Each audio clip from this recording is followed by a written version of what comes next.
1993 का साल था। उत्तर भारत का एक छोटा सा गांव था ढोलपुर, जहां की सुबह भी धीमी होती है, मानो सूरज भी जरा सोच समझ कर निकलता है ताकि किसी की नींद न टूट जाए।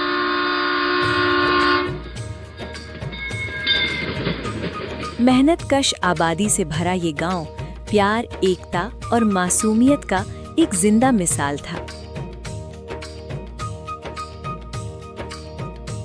वहां की एक और बात खास थी और वो थी उसकी पुरानी परंपराओं के प्रति आज भी उतना ही आदर और मान। गांव की कच्ची गलियां और उसके बीचों बीच खड़ी थी जमींदार ठाकुर धर्मवीर सिंह की विशाल हवेली। ऊंचे फाटक, मोटे खंभे और भीतर बड़ा सा आंगन, जहां तुलसी चौरे के पास हर सुबह दिया जलता था। इस बड़े घर की बेटी थी शैली, एक चंचल, प्यारी और स्वभाव से सौम्य, जिसे घर के सारे लोग किसी राजकुमारी सा ही मानते थे। लेकिन शैली की सबसे गहरी दोस्त थी राधा। राधा निचले तबके से थी, कच्चा घर, माँ खेतों में काम करने वाली। फिर भी दोनों की दोस्ती में कोई फर्क नहीं था।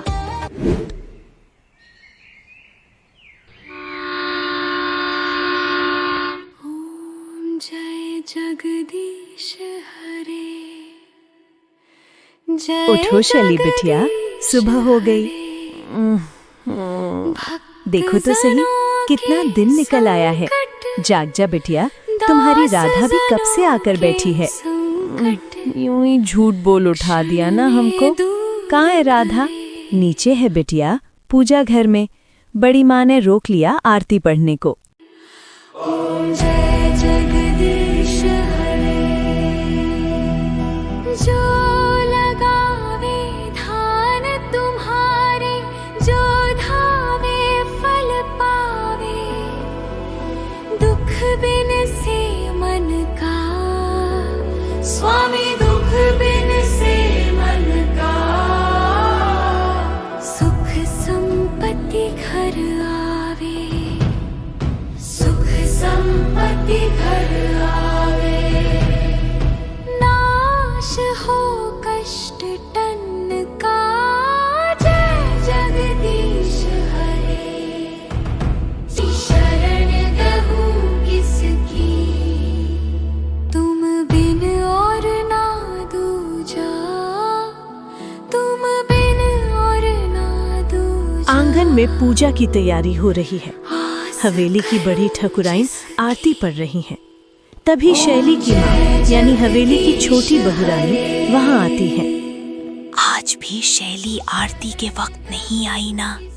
आज फिर से दीदी की डांट उसे पड़ेगी सुबह सुबह। ये कपड़े तो बड़े अच्छे लग रहे हैं तेरे। सिल्क के हैं? जी वो शैली के हैं। क्यों री छोरी, पुराने कपड़े लेने से मन नहीं भरा तेरा, जो अब नए भी बहला फुसला कर ले जाती है। बड़ी ठकुराइन, स्वभाव के कड़क और बोली के कड़ी।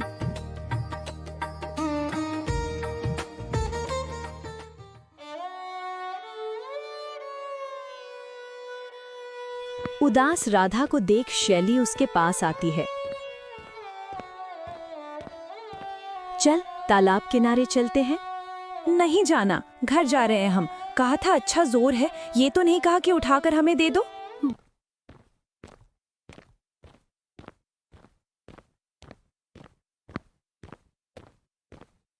बाप रे, इतना गुस्सा।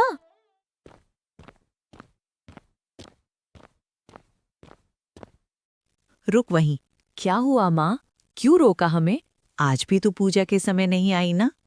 कितनी बार बोला है कि अब जवान हो रही, भगवान के चरणों में आ, उनसे कुछ मांग। देख राधा रोज कितनी अच्छी आरती गाती है। माँ, भगवान को सब बुढ़ापे में याद करते हैं। इस लड़की को न जाने कब अक्ल आएगी। अरे बेटा देख, अब तेरी उम्र हो गई है। अगर भगवान ने आज चाहा तो कल तेरा ब्याह हो जाएगा। इस उम्र में लड़कियां भगवान से अपने सपनों का वर मांगती हैं। उनकी खुशहाल गृहस्थी हो, उनको अच्छा ससुराल मिले, ऐसा आशीर्वाद मांगती हैं। जाकर एक लोटा जल तो चढ़ा दे तुलसी मैया को। जा बेटा।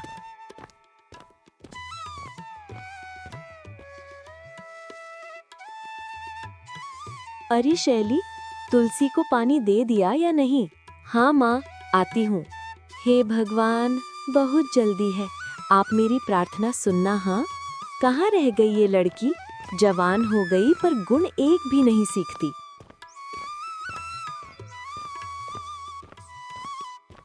अरे माँ, अपने आप में बोलती हो, लोग क्या कहेंगे? लोग तो वैसे भी मुझे ताना मारेंगे ही। तेरी जैसी बेटी जिस घर भेजूंगी वहाँ लोग वैसे भी मुझे ताना मारेंगे। क्यों भाई, क्या बुराई है हमारी बेटी में जो आपको लोग ताना मारेंगे? बुराई तो नहीं है, पर कोई अच्छाई भी तो नहीं है। घर का कोई काम नहीं आता इसे, न जाने ससुराल में कैसे रहेगी। इन्हें कुछ काम करने की जरूरत भी क्या है? ये इस हवेली की इकलौती बेटी हैं। इन्हें तो हम ऐसा घर ढूंढेंगे जहाँ एक गिलास पानी के लिए भी 4 लोग होंगे। पिताजी, मुझे शादी वादी नहीं करनी और आपको छोड़कर तो मुझे जाना ही नहीं है। शादी वादी नहीं करनी, सब झूठ। रोज भगवान के पास खड़े होकर शादी के बारे में ही सोचती है, जैसे कि हमें कुछ दिखता ही नहीं। सब जानते हैं हम। माँ, ऐसा कुछ नहीं है। अच्छा, ऐसा नहीं है? ये तो सच है कि एक उम्र में आकर लड़कियां शादी के लिए सपने सजाने लगती हैं। सुनहरे सपने, हसीन सपने, वो सपने जहां वो किसी की दुल्हन बने, सजी सवरी शर्माती इठलाती अपने सपनों की कुंवर के साथ हों। अच्छा माँ, मैं जाती हूँ। कहाँ? काम है इतना? काम वाम सब होता रहेगा माँ, पर मैं जा रही तालाब पर। ये पर देखो, ये लड़की भी जरूर गई होगी राधा के पास। राधा? हाँ, उसकी वो सहेली है ना, करिया माली की लड़की। दिन भर बस उसी के साथ बैठी रहती है।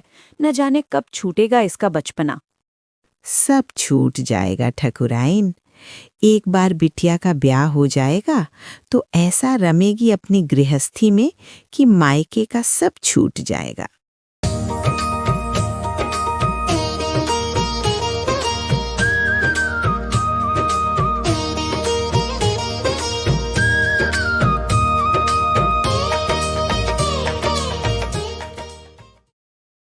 हवेली के पीछे वाला तालाब, जहाँ कमल के पत्ते पानी पर तैरते रहते थे, वहीं किनारे बैठी थी शैली और राधा।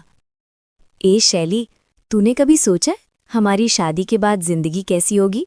अरे, आज क्या हो गया है सबको? घर पर माँ भी शादी की बातें कर रही थी और यहाँ तू भी। वैसे काकी जी ने कुछ गलत तो नहीं कहा।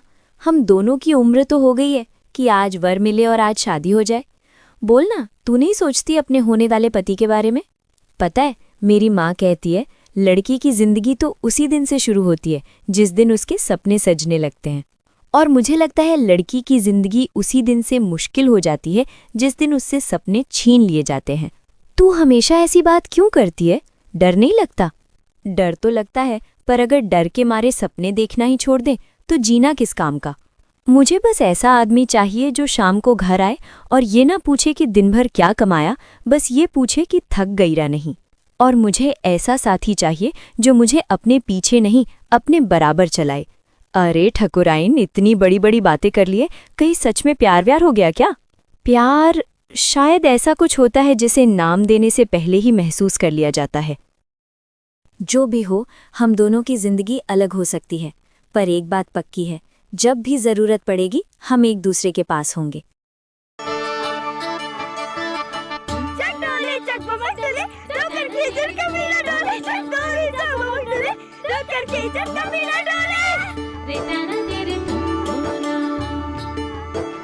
आज मास्टर जी के पास जाते हैं, उसने एक और अच्छी सी किताब लेंगे। अरे नहीं नहीं, आज घर जल्दी जाना है। जल्दी जाना है? पर क्यों? अरे आज मेरा पढ़ाकू भैया शहर से कुछ दिनों के लिए आ रहा है ना, तो माँ ने जल्दी घर बुलाया है। उसके लिए ढेर सारा खाना बनाना है। देव आ रहा है? पढ़ाई हो गई उसकी? कुछ दिनों की छुट्टी में आ रहे हैं। चल उनको लेवाने स्टेशन चलते हैं। क्या तुम? अरे कितनों सालों बाद आ रहे हैं शहरी बाबू, हम भी मिलना चाहते हैं।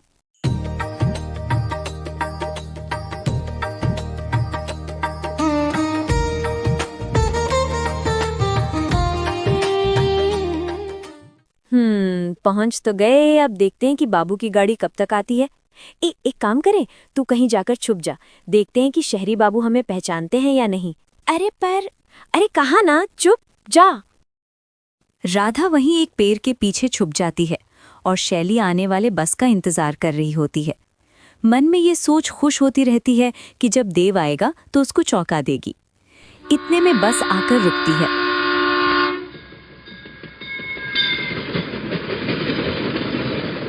बस से उतरता एक 6 फुट का लंबा चौड़ा नौजवान, कदकाठी ऐसे कि मानो मजबूती की मिसाल हो, पहनावे से किसी शहरी नौजवान की प्रतिबिंब, गोरे से चेहरे पर हल्की सी मुस्कान और आंखों में एक चमक जो उसकी डिग्री की पढ़ाई को पूरे तरीके से झलका रहे थे।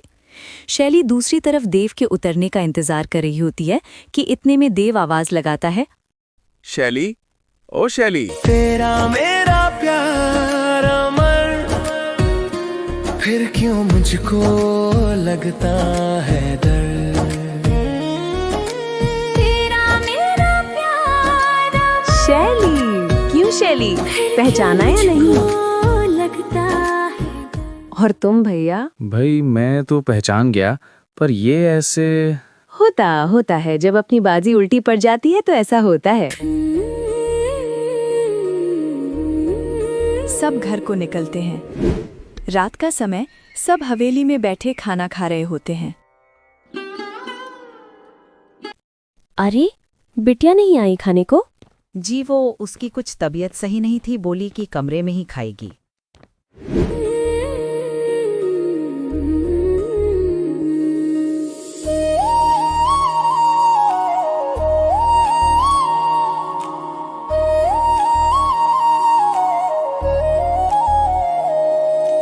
तेरा मेरा प्यार अमर, फिर क्यों मुझको लगता है डर।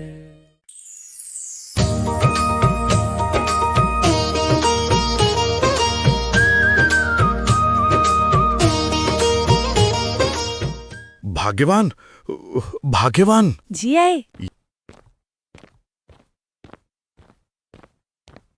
ये देखो, एक तस्वीर आई है हमारी राधा के लिए। बाप रे, पूरे जग में यही एक लड़का मिला मेरी फूल जैसी बेटी के लिए। अरे तो क्या कोई राजकुमार आएगा हमारे दरवाजे पर? अपने मेल में रहो तो ही खुशी मिलेगा।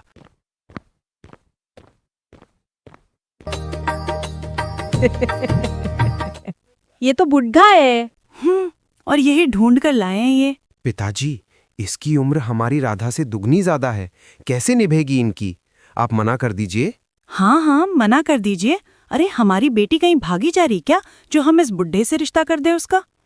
देव भैया, हम शैली के घर जा रहे हैं, मिलने चलोगे? हाँ देव, जाओ और जाकर ठाकुर साहब का आशीर्वाद ले लो। आखिर उन्हीं के कारण तुम शहर जाकर पढ़ पाए हो। वो अगर पूरा खर्चा नहीं देते तो हम जैसे गरीब लोग अपने बेटे को इतना पढ़ने के बारे में सोच भी नहीं सकते थे।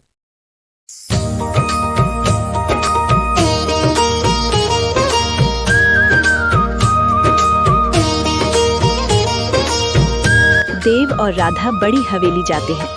वहाँ सबसे मिलकर वो शैली से मिलने जा रहे होते हैं कि इतने में राधा को बड़ी ठकुराइन किसी काम से रोक लेती है और देव शैली से मिलने जाता है।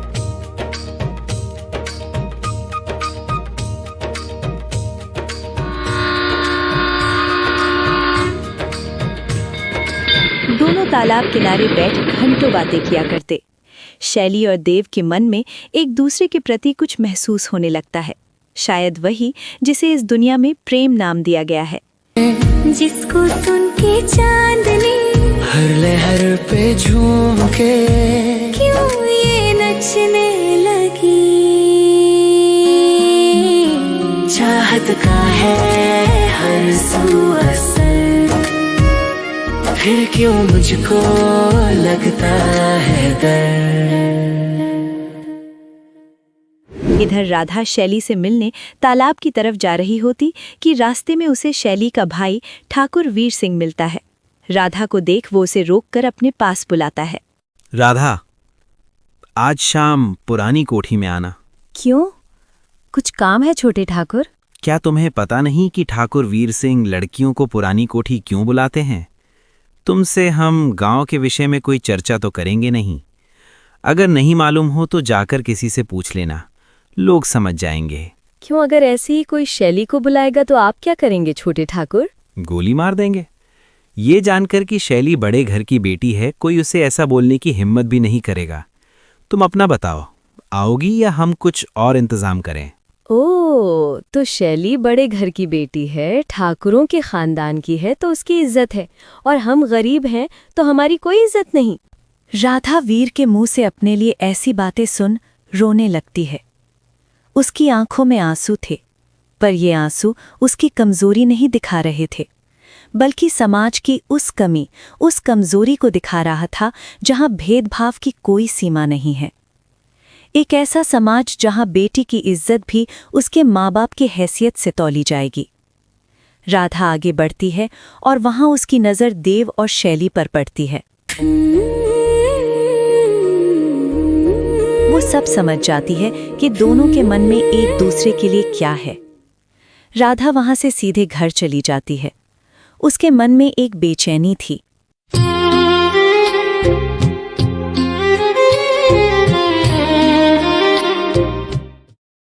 माँ, हाँ बोल बेटी, क्या बात है? मुझे शादी करनी है।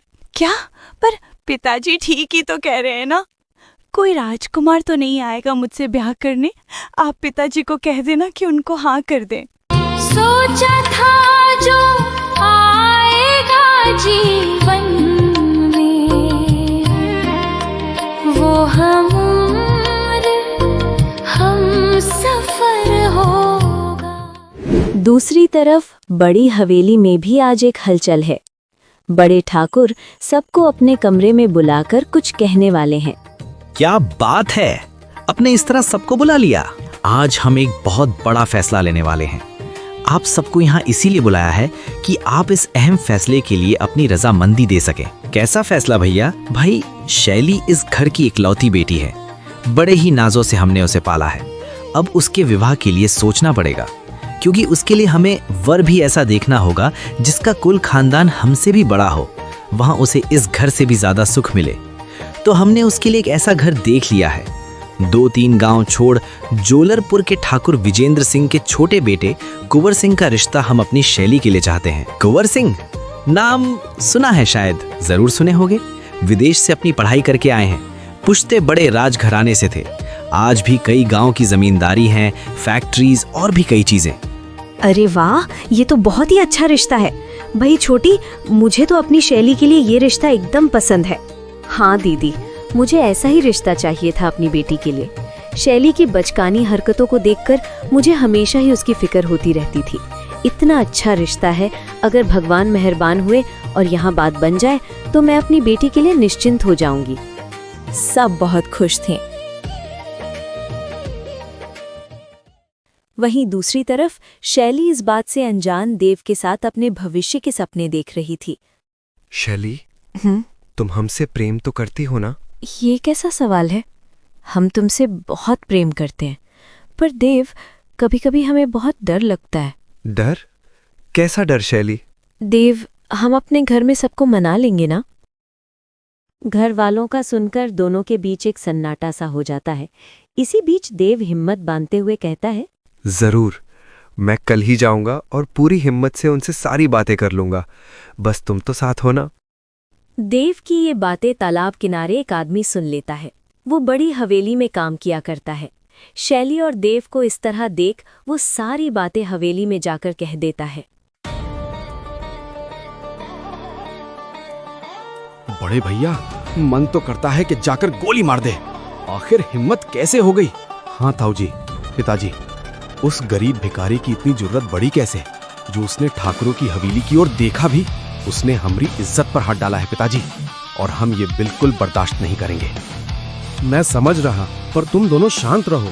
बुलाया है उन दोनों को, बात करके समझा देते हैं। बच्चे हैं, इस उम्र में ये सब होता है। पर अगर ये बात गांव भर में पहुंच गई तो समझ रहे हैं कि लोग क्या क्या बातें बनाएंगे। आज से पहले सब इस हवेली के आगे झुककर सलाम किए बिना पार नहीं होते थे, और अब से रुककर थूकेंगे हम पर। सब इस तरह बातें कर रहे होते हैं कि देव और शैली वहां आते हैं। एक माहौल था, एक सन्नाटा, जिसमें पुरानी रीतियों और समाज के बनाए नियमों की गूंज थी। देव के लाख समझने के बाद भी सब नहीं मानते हैं, और एक कहानी फिर से समाज की रीतियों के सामने हार गई। हंसी में आंसू में हर मोड़ पर मेरा साथी।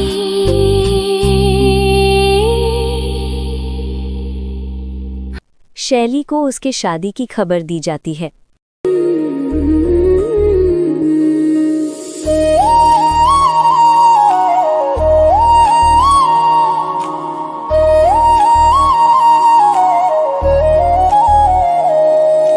तेरा मेरा प्यार अमर, फिर क्यों मुझको लगता है डर।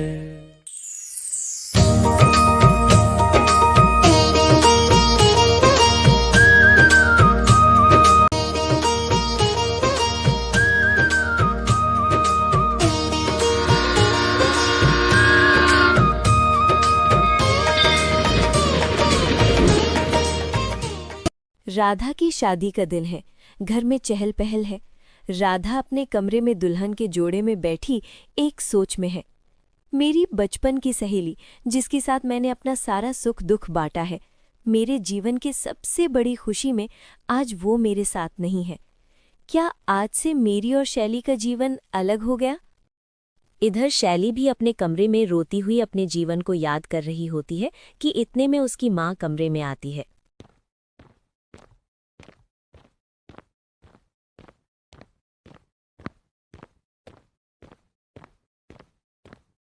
शैली, बेटिया, ये खाना है, खा ले। बेटा इतना क्यों रो रही है? बेटा यकीन मान, हम सब तेरे लिए बहुत अच्छा राजकुमार सा वर ढूंढा है। तू राज करेगी, बहुत खुश रहेगी बेटा। माँ, मुझे देव के साथ अच्छा लगता है। आज तेरी राधा की भी शादी है। माँ, आज राधा की शादी है। माँ, मुझे उससे मिलना है। माँ, मेरी बचपन की सारी यादें उसके साथ हैं।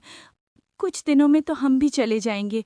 ना जाने फिर कभी जीवन में हम अपनी सहेली से मिल पाएंगे। माँ, जरूर जाओ। दीदी। हाँ छोटी, जाने दे इसे। इसके बाद तो ये भी ब्याह करके जाने ही वाली है। मायके से जितनी यादें समेट सकती है समेट लेने दे। पर हाँ, इसके साथ हमारे 2 लोग भी जाएंगे।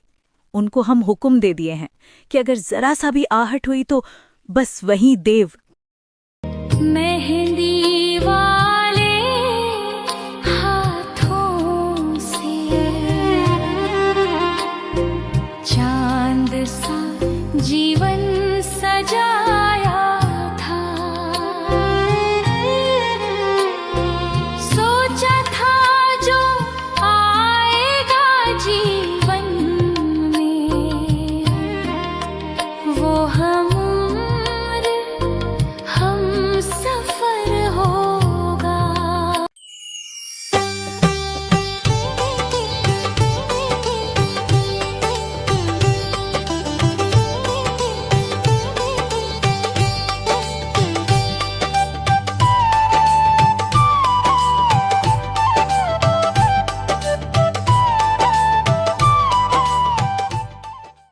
आज हवेली की रोशनी देखने लायक थी। बड़े घर की बेटी की आज शादी थी। कहानी लिख दी, महलों की चौखट लांघ के किस्मत ने राहें बदल दी। आज मैं किसी की अर्धांगिनी, कल तक बस एक सपना थी। ना बदल गया, घर बदल गया, पर दिल में वही मैं थी। शैली की शादी ठाकुर कुंवर सिंह के साथ हो जाती है। अब मासूम सी शैली एक ठाकुराइन बन चुकी थी।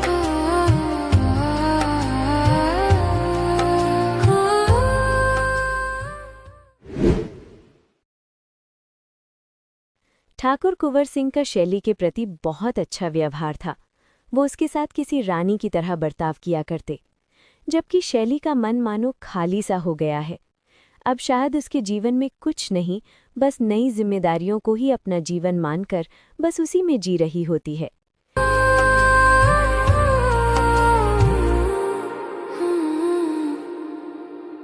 कांच की चूड़ियां खनक रही, पर मन है थोड़ा चुप सा। हाथों में मेहंदी गहरी है, आज मैं किसी की अर्धांगिनी, कल तक बस एक सपना थी। नाम बदल गया, घर बदल गया, पर दिल में वही मैं थी। जो होना था वो हो गया, जो चाहा था वो रह गया। अरे शैली, आप यहाँ चुपचाप क्यों बैठी हैं? मन नहीं लग रहा?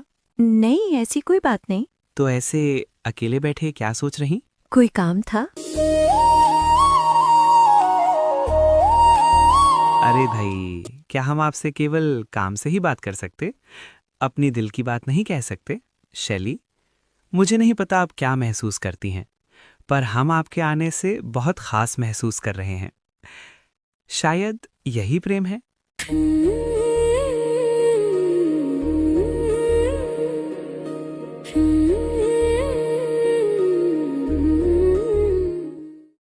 आप भी कुछ बोलिए ना। क्या बोले? ऐसे ही समय बीतता है।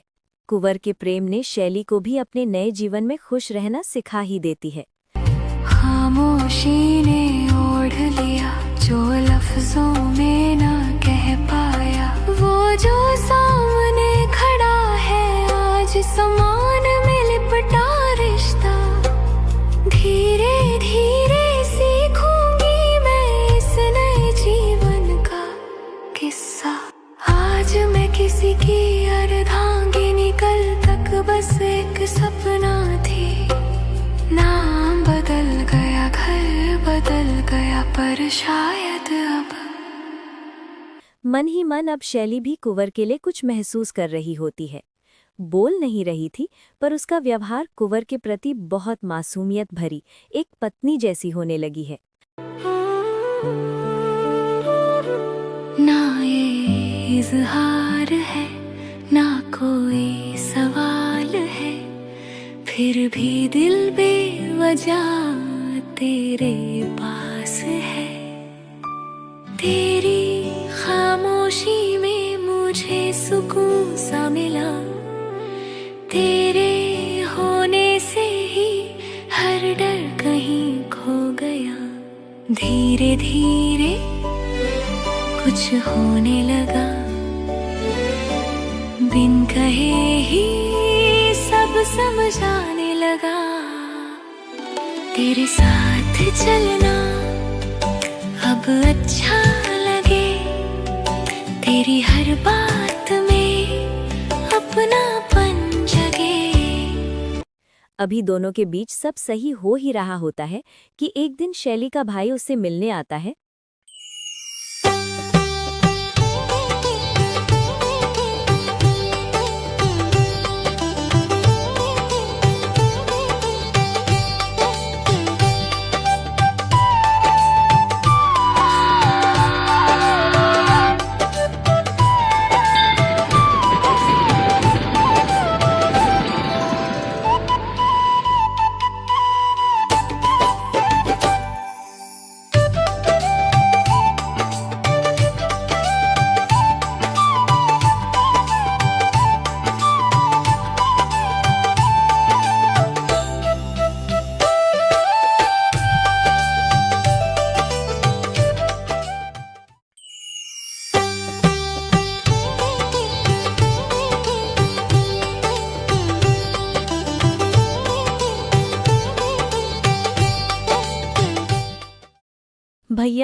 भैया आज हम बहुत खुश हैं।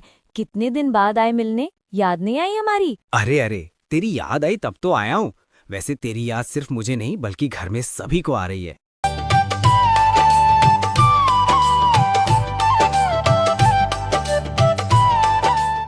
क्या मतलब? नमस्कार ठाकुर साहब। वो आप दोनों की शादी को पूरे 5 महीने होने वाली है और हमारे यहाँ का नियम है कि 5 महीने होने पर लड़की कुलदेवी की पूजा करके ही ससुराल वापस आती है। कुलदेवी की पूजा? प्रणाम बड़ी माँ जी। वो घर में सब बोल रहे हैं कि शैली को ले आऊं। कुलदेवी की पूजा भी हो जाएगी और कुछ महीने हमारे साथ भी रह लेगी। इसकी सहेली है बचपन की राधा, वो भी आ रही है। तो माँ ने तो खास बोली कि दोनों सखियां कुछ वक्त बिताएंगी। राधा भी आ रही है? हाँ बिल्कुल। हम दोनों खूब मजे करेंगे, तालाब पे जाएंगे, खूब बातें करेंगे। रुको बहुरानी, कितने महीने की बात है? कुछ 3-4 महीने। बहू इतने दिनों तक तो नहीं रुक पाएगी। वो दरअसल हमारे एक निजी व्यवहार में शादी है, तो हम सबको वहां जाना जरूरी भी। तो माँ, क्या हम... नहीं बहू, एक दिन में पूजा करके आपको वापस आना होगा। माँ, हम सोच रहे थे कि शैली कुछ दिनों के लिए मायके चली जाए। यूं अचानक इतनी जिम्मेदारी उन पर डाल देना सही तो नहीं रहेगा ना? ना ये इजहार है, ना कोई सवाल है, फिर भी दिल बेवजह तेरे पास है। हाँ, ठीक है, 1 सप्ताह के लिए जा सकती हो, लेकिन 1 सप्ताह में ही वापस आ जाना बहू। जी माँ। आज मैं किसी की अर्धांगिनी, कल तक बस एक सपना थी। कमरे में शैली अपना सामान बांध रही होती है कि इतने में कुंवर साहब अंदर आते हैं। जी, तो सब तैयारी हो गई? बस हो रही है। वैसे एक बात बोले? जरूर बोलिए। आपने माँ से हमारे लिए क्यों बात की?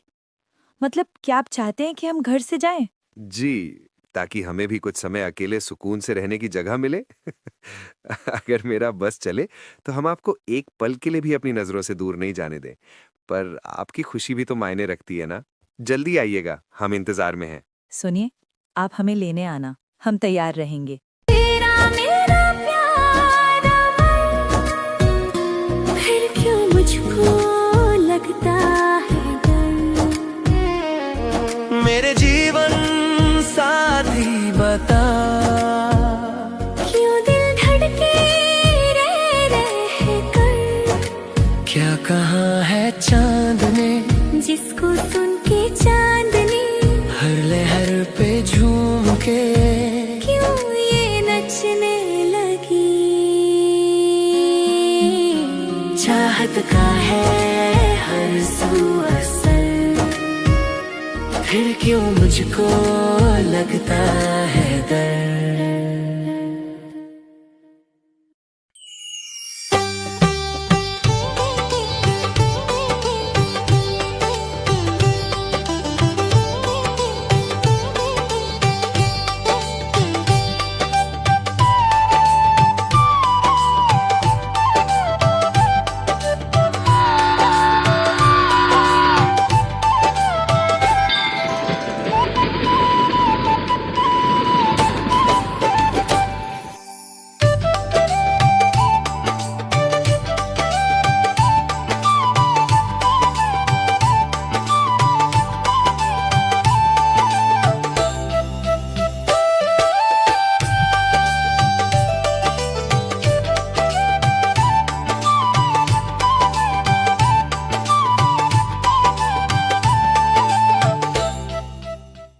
शैली अपने कमरे में अपना श्रृंगार कर रही है।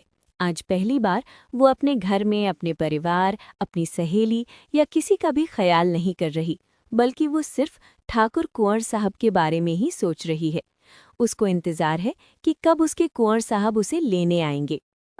सिंदूर की ये लकीर कहे एक नई कहानी लिख दी, महलों की चौखट लांघ के किस्मत ने राहें बदल दी। मुझे पता है कि आप तो हमसे बहुत प्रेम करते हैं, पर अब हम ये भी जानते हैं कि अब हम भी आपसे प्रेम करते हैं, और अब हम एक बार आपसे मिलने सीधे आपसे अपने मन की बात बोल देंगे।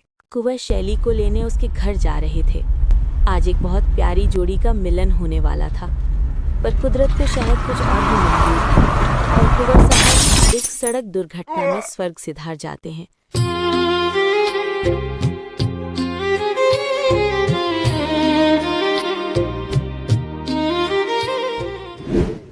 जब ये खबर बड़ी हवेली पहुंचती है तो वहां मानो एक मातम का माहौल छा जाता है। हवेली के इकलौते दामाद के साथ ऐसा दुर्घटना हो गई, और इकलौती बेटी जिसको सबने इतने नाजों से पाला था, आज उसकी मानो दुनिया ही उजर गई। कुदरत ने शैली के साथ एक बार फिर धोखा दे दिया। आज फिर से उसकी एक कहानी अधूरी रह गई।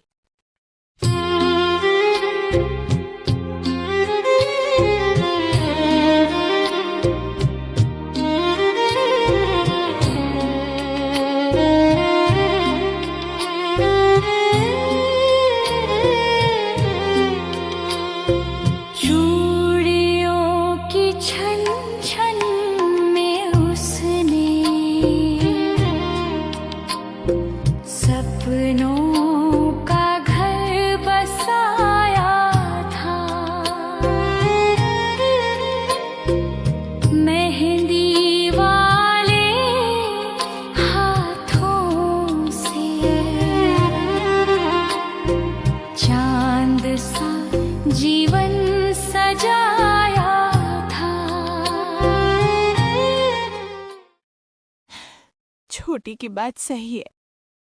एक लड़की जिसकी शादी को अभी साल भी नहीं लगा अपना पति खो दिया, अभागन बोलकर निकाल देंगे। दीदी, पर इसमें मेरी बच्ची की क्या गलती दीदी?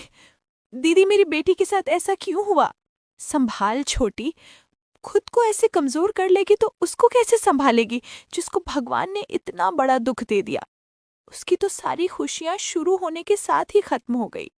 पर अब हम इस वजह से बेटी को हमेशा अपने घर तो नहीं रख सकते ना। हम उनसे बात कर लेंगे। शैली अब उनकी अमानत है, उन्हीं को संभालनी होगी। ये अभागन तो हमारे लिए बोझ बन गई। अब बस भगवान करे कि उसके ससुराल वालों को सद्बुद्धि दे कि वो साहिली को अपना लें।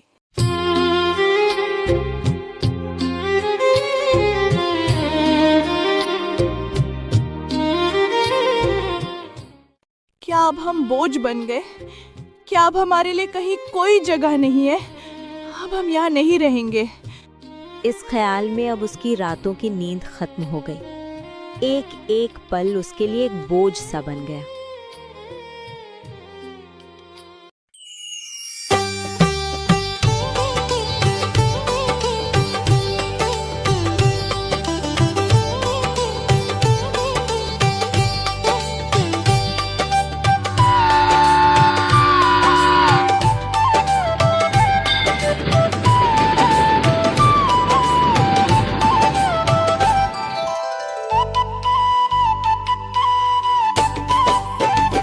अम्मा, दाई माँ। हाँ शैली बिटिया, कुछ काम था? वो नीचे वाला कमरा साफ करना है। नीचे वाला कमरा क्यों बिटिया? क्योंकि शैली आज से वहीं रहेगी। अब उसको मखमल के गद्दे और ऐशो आराम छोड़ना होगा। यही उसका नसीब है। बड़ी ठकुराइन, उस कमरे में तो कबाड़ का सामान है। हाँ तो उसे साफ कर दीजिए, हम रह लेंगे। छोटी, इससे बोल दे कि अब से इसे अपना सारा काम खुद ही करना पड़ेगा। अपना खाना, कपड़े, पानी, अपने कमरे की साफ सफाई सब खुद करना होगा। दीदी, अभी ये हम समझते हैं कि तुम एक माँ हो और माँ को अपनी बेटी के लिए ख्याल करने का पूरा हक है, पर नियम नियम होता है और समाज में सारे नियम औरतों के लिए ही बने हैं, निभाना पड़ता है। कोई बात नहीं माँ, हम अपना सारा काम अब से खुद ही कर लेंगे।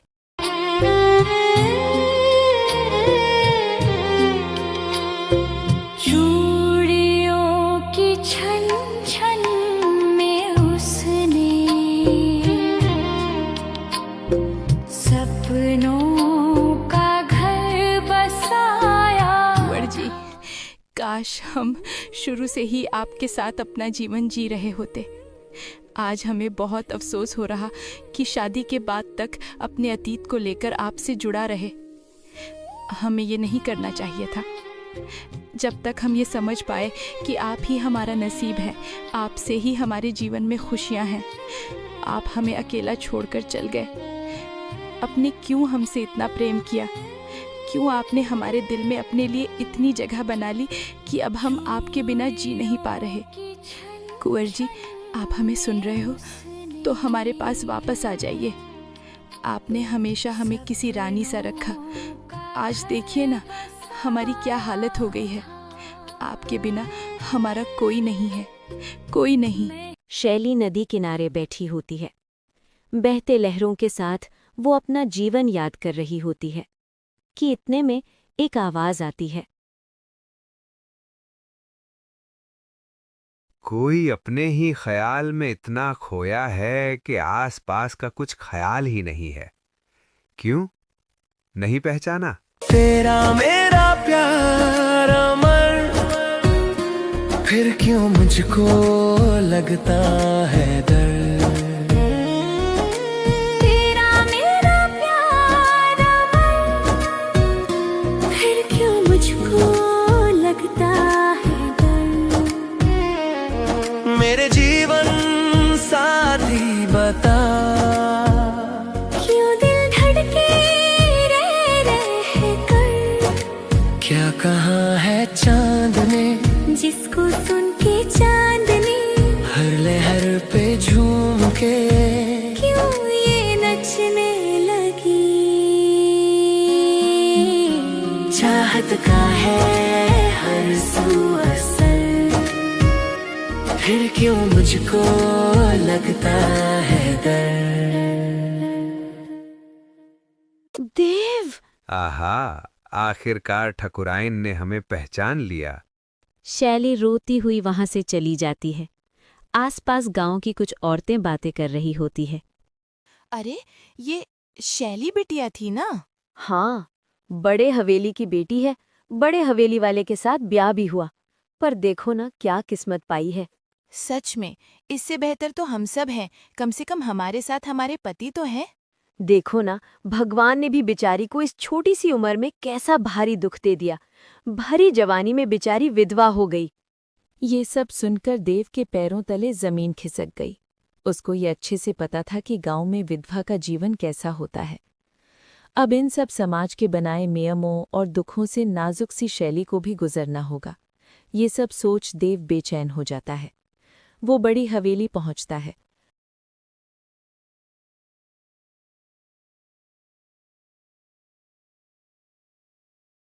वहां देखता है कि उसने जिससे उम्मीद की थी, शैली का जीवन वैसे ही तकलीफ में है। शैली को एक छोटा सा कमरा मिला होता है। उस पर अब ना तो मखमली बिस्तर था, न रंगीन पर्दे, ना तो कोई साज सजावट। खाने में सूखी रोटी और एक घड़े में पानी। अरे देव, आओ ना, अंदर आओ। कैसी हो शैली? कैसे दिख रहे हैं? बहुत अच्छे। तुम बताओ, पढ़ाई पूरी हो गई? नौकरी करते हो? हाँ, पर दिल नहीं लगता। पर काम तो करना पड़ेगा ना। दोनों ऐसे ही बातें करते हैं और कुछ देर बाद देव घर चला जाता है। अब दोनों का अक्सर मिलन होता है। देव शैली का दुख थोड़ा कम हो, इसके लिए उसके साथ बैठता, बातें करता, समय बिताता। उसके दिल में शैली के लिए अभी भी वही आदर था।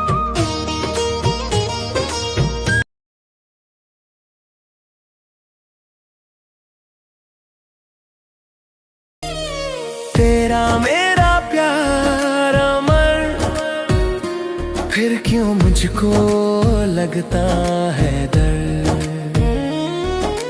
तेरा मेरा प्यार अमर, फिर क्यों मुझको लगता है डर। मेरे जीवन साथी बता, क्यों दिल धड़के क्या कहा है चांद ने, जिसको सुन के चांदनी हर लहर पे झूम के क्यों ये नचने लगी। चाहत का है हर सू असर, फिर क्यों मुझको लगता है डर। पर कहते हैं ना कि दुनिया सिर्फ वही रिश्ते को अपनाते हैं जिसको समाज से स्वयं बनाया हो। प्रेम तो यहाँ एक अपराध है, और इस कहानी में भी यही हुआ। दोनों को साथ हंसता बोलता देख गांव वाले बातें बनाने लगे और खबर पहुंची बड़ी हवेली।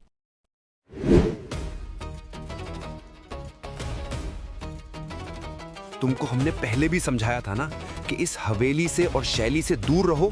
तुम्हारी हिम्मत भी कैसे हुई? बोलो। और इस मनहूस को तो देखो, इसको जरा सा शर्म नहीं आई। अपना घर संसार संभाल नहीं पाया और चली है नैन मटक्का करने। अरे हमने तो पहले ही बोला था कि इसको अपनी ससुराल भेजो। इस बोझ को रखना पाप है। भाभी बिल्कुल सही कह रही हैं। हमने इसको हमारे घर में रखा, यही हमारी सबसे बड़ी गलती हो गई। तो क्या ये मेरा घर नहीं? रुक जाइए बड़े ठाकुर, आप इस पूरे गांव का न्याय करते हैं। आज इसीलिए मैं सिर्फ आपसे बात करूंगा। हम दोनों एक दूसरे से प्रेम करते थे, निश्चल, निस्वार्थ। पर इस हवेली ने ये बात कभी नहीं समझी। आज जब शैली के जीवन में उसे इतनी तकलीफ हो रही है, एक दोस्त की तरह मैं बस उसे थोड़ी खुशी देना चाहता था। पर इस गांव में क्या ये भी मंजूर नहीं? नहीं, ये मंजूर नहीं। ये एक विधवा है। इसके जीवन में अब खुश रहने का कोई कारण नहीं हो सकता।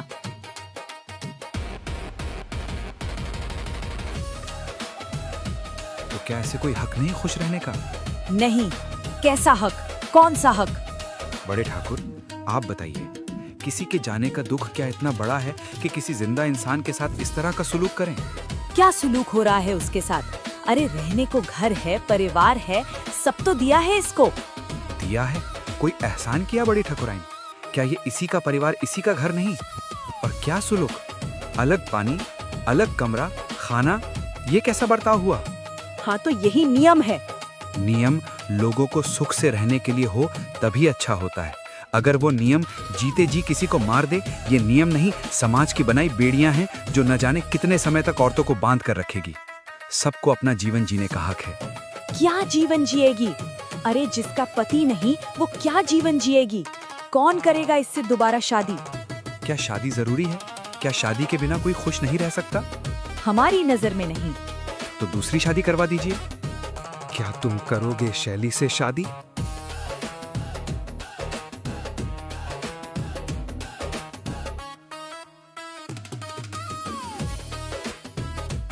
बोलो देव, क्या करोगे हमसे शादी? क्या तुम करोगे शैली से शादी? बोलो देव। ठाकुर साहब, आप अगर इजाजत दें तो मैं शैली के साथ एक नया संसार बसाने को तैयार हूं। मैं आज भी शैली का उतना ही आदर करता हूं, वही सम्मान है मेरे दिल में उसके लिए। बस, तो अब हम और किसी की कोई परवाह नहीं करेंगे। हमने इस समाज के कारण पहले इस रिश्ते को मना किया। प्रेम से भी ऊपर हमने धन दौलत देखा, पर ईश्वर ने ठाकुर कुंवर जी के माध्यम से हमें यही समझाया है कि प्रेम सबसे ऊपर है, जो सीधा हमें ईश्वर से जोड़ता है। बड़े ठाकुर लाख विरोध के बावजूद भी शैली और देव की शादी करवा देते हैं। बड़ी ठाकुराइन और छोटे ठाकुर तो आज भी इस रिश्ते को अस्वीकार करते हैं। वो आज भी समाज के नियम को ही किसी की खुशियों से ऊपर मानते हैं। पर छोटी ठाकुराइन, जो एक माँ भी है, अपनी बेटी की नई गृहस्थी बसते देख बहुत खुश है। सिंदूर की ये लकीर कहे एक नई कहानी लिख दी। महलों की चौखट लांघ के किस्मत ने राहें बदल दी। आज मैं किसी की अर्धांगिनी, कल तक बस एक सपना थी। ना बदल गया, घर बदल गया, पर दिल में वही मैं थी। कांच की चूड़ियां खनक रही, पर मन है थोड़ा चुप सा। हाथों में मेहंदी गहरी है, पर अतीत भी छुप सा। आज मैं किसी की अर्धांगिनी, कल तक बस एक सपना थी। नाम बदल गया, घर बदल गया, पर दिल में वही मैं थी।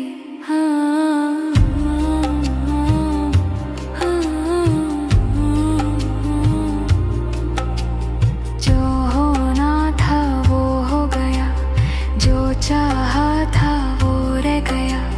खामोशी ने ओढ़ लिया, जो लफ्जों में ना कह पाया। वो जो सामने खड़ा है आज, समान में लिपटा रिश्ता।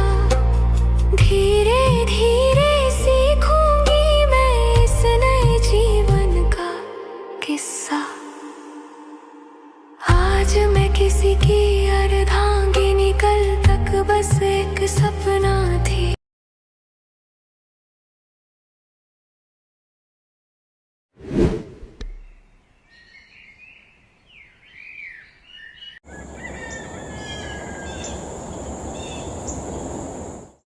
पुष्पनगर नाम के गांव में बलदेव नाम का एक सीधा साधा किसान अपनी पत्नी विमला और 2 बेटियों के साथ रहता था।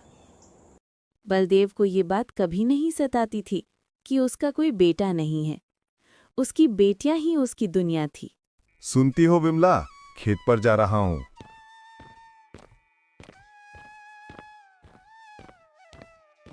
आज इतनी जल्दी जा रहे हो? हाँ, थोड़ा ज्यादा काम है। इतना काम मत किया कीजिए, आपकी अब उम्र हो चली है। किसने कहा?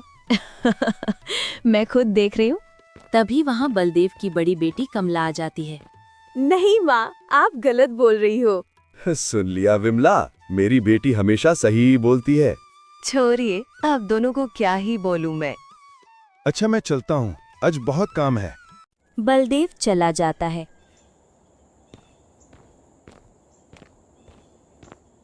रास्ते में उसे उसका दोस्त प्रवीण मिलता है।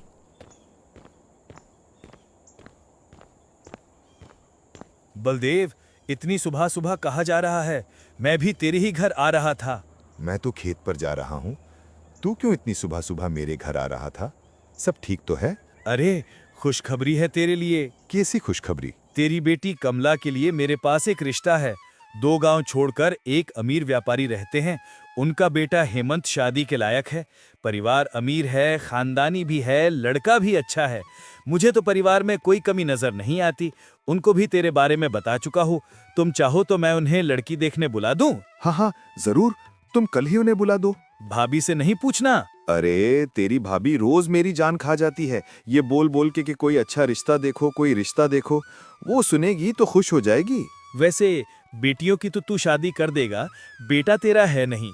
कभी सोचा है तेरे बुढ़ापे में तेरा क्या होगा? कौन बनेगा तेरे बुढ़ापे का सहारा? मेरी बेटियां ही मेरा सहारा है। मेरे दिल का टुकड़ा है मेरी बेटियां। अच्छा चलता हूँ, मैं कल उनको भेज दूंगा। हाँ हाँ जरूर भेज देना। इतना बोलकर बलदेव अपने खेत की ओर चला जाता है। सारी सब्जी जला दी। मेघना, ओ मेघना। विमला अपनी छोटी बेटी मेघना को बुलाती है। हाँ माँ, मैंने बोला था ना कि मुझे थोड़ा काम है, तू सब्जी देख ले। मैंने देखा था माँ। मैंने देखा तू अभी अभी बाहर से आई है। दिन भर बस यहाँ वहाँ घूमना है। मेरी गलती है माँ, मैंने ही इसे बाजार भेजा था। मैं जानती हूँ, तू बस इसे बचा रही है। ऐसे तो तू इससे कभी कुछ सीखने ही नहीं देगी। पर बेटा मेघना, थोड़ा ध्यान से काम किया कर, तेरे भले के लिए बोलती हूँ। इतना बोलकर विमला वहां से चली जाती है। दीदी, आप बहुत अच्छी हैं, हमेशा मुझे माँ की डांट से बचा लेती हैं। कैसे न बचाऊं, मेरी छोटी बहन जो है तू।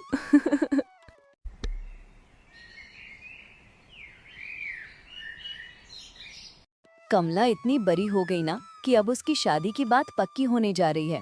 लगता है कि कल ही तो वो दिन था जब उसका जन्म हुआ था। हमारी छोटी सी कमला इतनी बड़ी हो गई। अरे तुम तो ऐसे भावुक हो रही हो जैसे अपनी बेटी को विदा कर रही हो। कल सिर्फ वो देखने आ रहे हैं। शादी पक्की तो होने दो, फिर ये आंसू बहाना। कल ये रिश्ता पक्का हो ही जाएगा, मेरा दिल कहता है।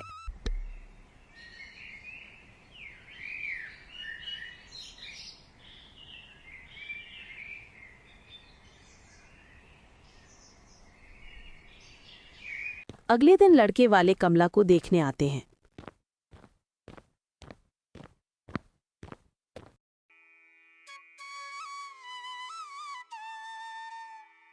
लड़की दिखने में तो बहुत सुंदर है, गुणी भी लगती है। हाँ हाँ, मेरी कमला लाखों में एक है, सर्वगुण संपन्न है मेरी बेटी। लड़का तो हमें पसंद है।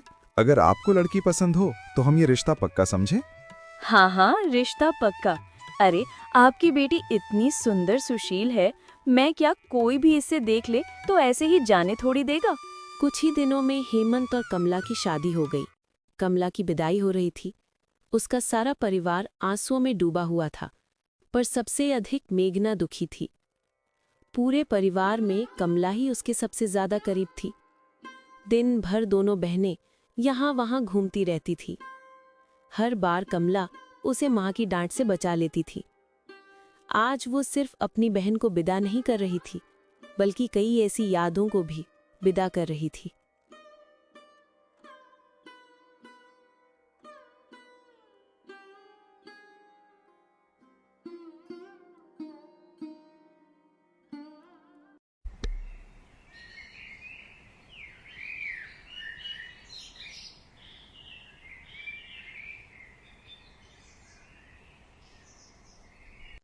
कुछ दिन बाद बलदेव और विमला अपनी बेटी से मिलने जाते हैं।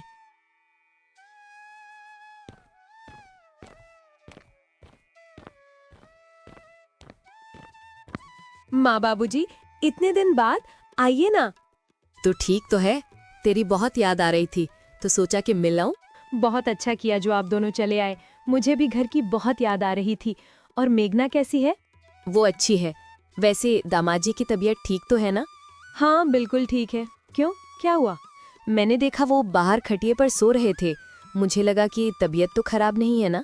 उनके बारे में बात मत करिए। क्या हुआ बेटी, तू इतना गुस्सा क्यों हो रही है? कुछ हुआ है क्या? इनका तो रोज का है, दिन भर बस सोना और खाना है। घर बाहर सब मुझे ही देखना पड़ता है। तंग आ गई हूं मैं इनसे। अपनी पुरखों की संपत्ति बेच बेच कर आधी कर चुके हैं। न कमाना है, न कुछ घर के काम में ही मदद करना है, बस पड़े रहना है। तूने हमें इस बारे में पहले क्यों नहीं बताया? हम उनसे बात करेंगे। हाँ और नहीं तो क्या, जिंदगी ऐसे नहीं चलती। धीरे बोलिए, दामाद है वो हमारे। बोलिए ही मत बाबूजी, उन पर कोई असर नहीं होने वाला है। तू परेशान मत हो बेटी, उनको समझाना, काम तो करना ही पड़ता है। वैसे माँ, इस बारे में मेघना को कुछ मत बताना, वो बेवजह ही परेशान होगी। ठीक है बेटा, हम उसे कुछ नहीं बताएंगे। भारी मन से बलदेव और विमला वहां से लौट जाते हैं। उनके मन में बस एक ही बात चल रही थी कि उन्होंने शादी करते वक्त सिर्फ लड़के की संपत्ति को देखा, लड़के को नहीं। अगर उन्होंने अच्छा लड़का देखा होता तो आज उनकी बेटी खुश होती।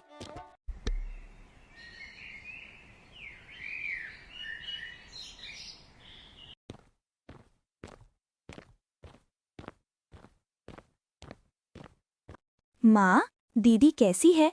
आप लोगों ने क्या बात की? दीदी को मेरी याद आती है कि नहीं? तेरी दीदी बहुत अच्छी है और तुझे खूब याद करती है। माँ, अगली बार मैं भी दीदी के ससुराल जाऊंगी। तभी उनकी पड़ोसन शांति वहां आ जाती है। अरे तू अपनी दीदी के ससुराल जाकर क्या करेगी? हम तुझे तेरे ही ससुराल भेज देंगे। विमला, मेरे पास तेरी बेटी के लिए एक बहुत ही अच्छा रिश्ता है। लड़का बहुत अच्छा है, मेहनती है, दिखता भी अच्छा है। मुझे तो लड़का बहुत पसंद है। मेरी आंखों के सामने ही बड़ा हुआ है। मेरी भाभी का लड़का है, किसान है। तू हाँ कर तो रिश्ता पक्का करा दूं। हाँ, अगर लड़का अच्छा हो तो हमें क्या परेशानी है। कुछ ही दिनों में बलदेव और विमला अपनी छोटी बेटी मेघना की भी शादी करवा देते हैं।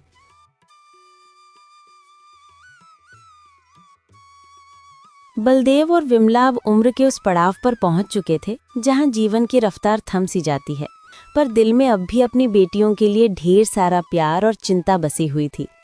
उनका कोई बेटा नहीं था, बस 2 बेटियां, कमला और मेघना ही उनकी दुनिया थी।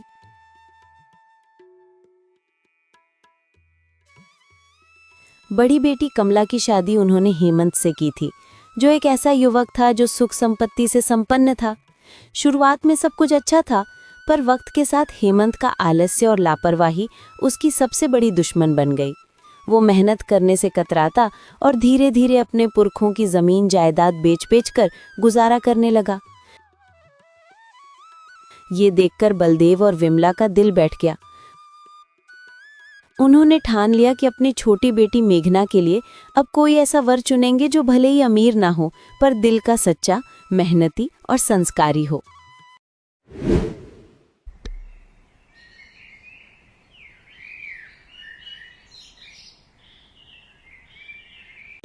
मैं नहा के चूल्हा जलाऊंगी और खाना बनाऊंगी। तब तक आप भी जल्दी से हाथ मुंह धो लो, क्योंकि आज मुझे भी खेत जाना है ना। मैं भी साथ चलूंगी। आज की बुआई बड़ी जरूरी है। आज कोई छोटा मोटा दिन नहीं है जी। अरे भाग्यवान, तुम कितना काम करती हो। भगवान ने क्या 4 हाथ दिए हैं। सवेरे से एक पल भी चैन से नहीं बैठी। लेकिन तुम ये भी तो सोचो, अपना तन मन खपा के मेरा पेट भरती हो, कभी अपने लिए भी सोच लिया करो।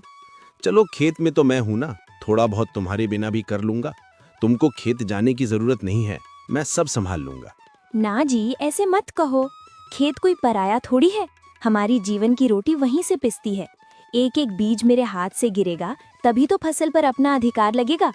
और वैसे भी जब आप साथ होते हो तो सारी थकान कहीं मानो उड़ जाती है। नहीं भाग्यवान, आज तुमने बहुत मेहनत कर ली है, बाकी का मैं देख लूंगा। वैसे भी ऐसे ही तो जीवन जिया जाता है, बिना किसी शिकायत के। एक काम तुम करो, एक मैं करूं, यही तो खुशहाल परिवार की निशानी है। अपने पति के प्यार से समझाने पर मेघना मान जाती है और ऐसे ही दोनों एक दूसरे को समझ के खुशी से अपना जीवन बिता रहे हैं।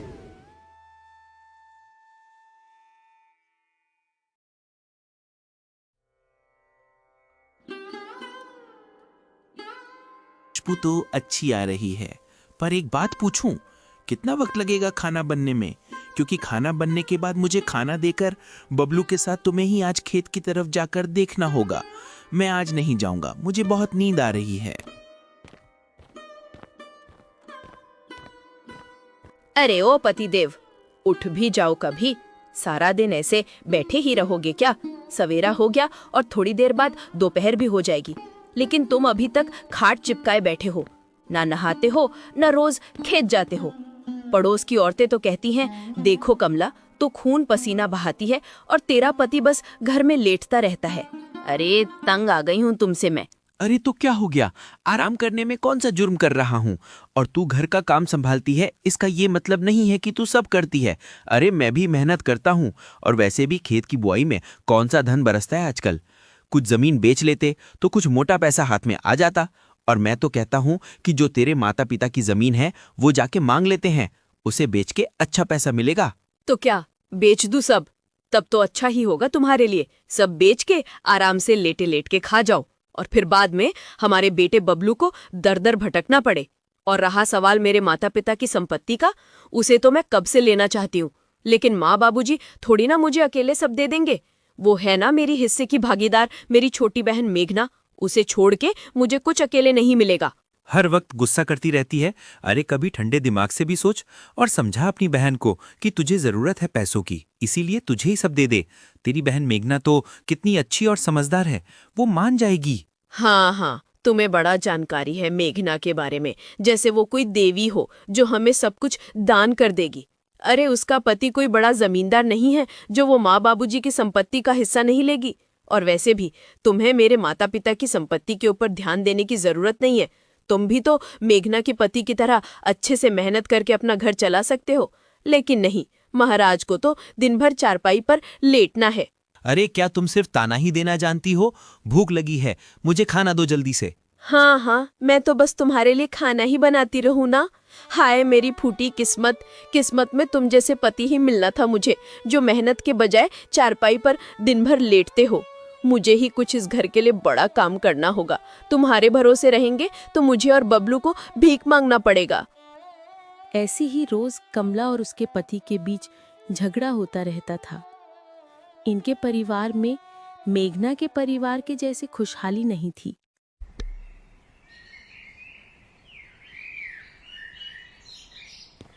अगले दिन कमला मेघना से मिलने उसके घर जाती है। चारपाई पे दोनों बहनें बैठी हुई थी और दोनों बहनें एक दूसरे से अपने सुख दुख की बात कर रही हैं। याद है दीदी, जब हम छोटे थे तो कैसे हम हमारे गांव की छोटी सी तालाब में मछली पकड़ने जाते थे। लेकिन अब देखो, शादी के बाद वो सारी बातें बस यादें बन के रह गई हैं। हाँ बहन, सबका अपना अपना किस्मत है। काम ही इतना रहता है घर में।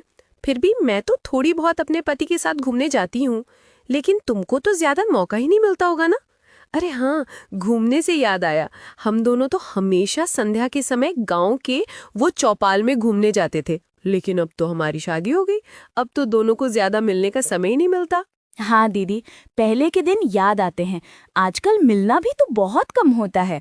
वैसे दीदी, बबलू कैसा है? उसे क्यों नहीं लाई यहाँ? बबलू ठीक है, वो विद्यालय गया है, इसीलिए उसको साथ नहीं लाई। वैसे बहुत समय हो गया, गिरधर जी अभी तक नहीं आए। खेत से कब तक घर आते हैं? उन्हें थोड़ा और समय लगेगा दीदी। वो तो दोपहर के समय ही आते हैं। उन्हें काम के समय कुछ सूझता ही नहीं है। वे तो बस दोपहर को खाना खाने आते। मेघना को ऐसे अपने पति की तारीफ करते देख कमला को अपने पति के बारे में सोच के मेघना से ईर्ष्या होती है, लेकिन वो मेघना को ये नहीं दिखाती है।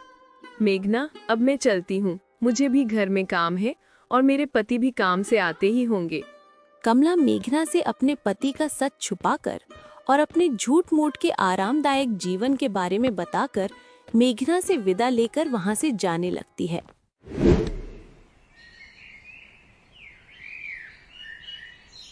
सुनिए जी, मैंने आजकल एक बात पर बहुत ध्यान दिया है। कमला जब भी आती है, चेहरे पर मुस्कान कम, चिंता ज्यादा होती है। और मेघना, वो तो दिखती है जैसे सब ठीक है, लेकिन उसकी थकावट आंखों से झलकती है। इस बात पर तो मैंने भी ध्यान दिया है। कमला ने मेहनती मन पाया, लेकिन किस्मत ने उसे आराम नहीं दिया।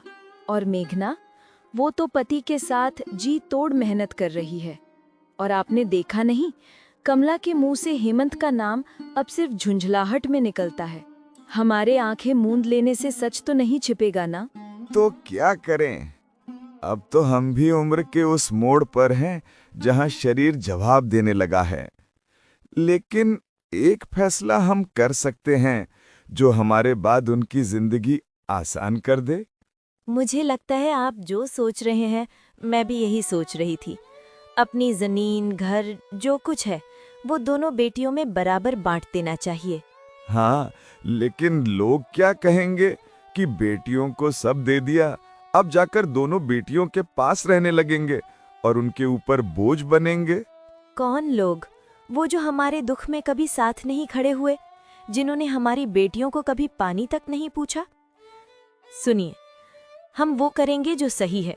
मेघना और कमला दोनों हमारे बच्चियां हैं, और अगर हमने उन्हें बराबरी नहीं दी तो ये नाइंसाफी हमें जीवन भर काटेगी। ठीक है, फिर जब वो दोनों आएंगे तब हम लोग इस बारे में उनसे बात करेंगे।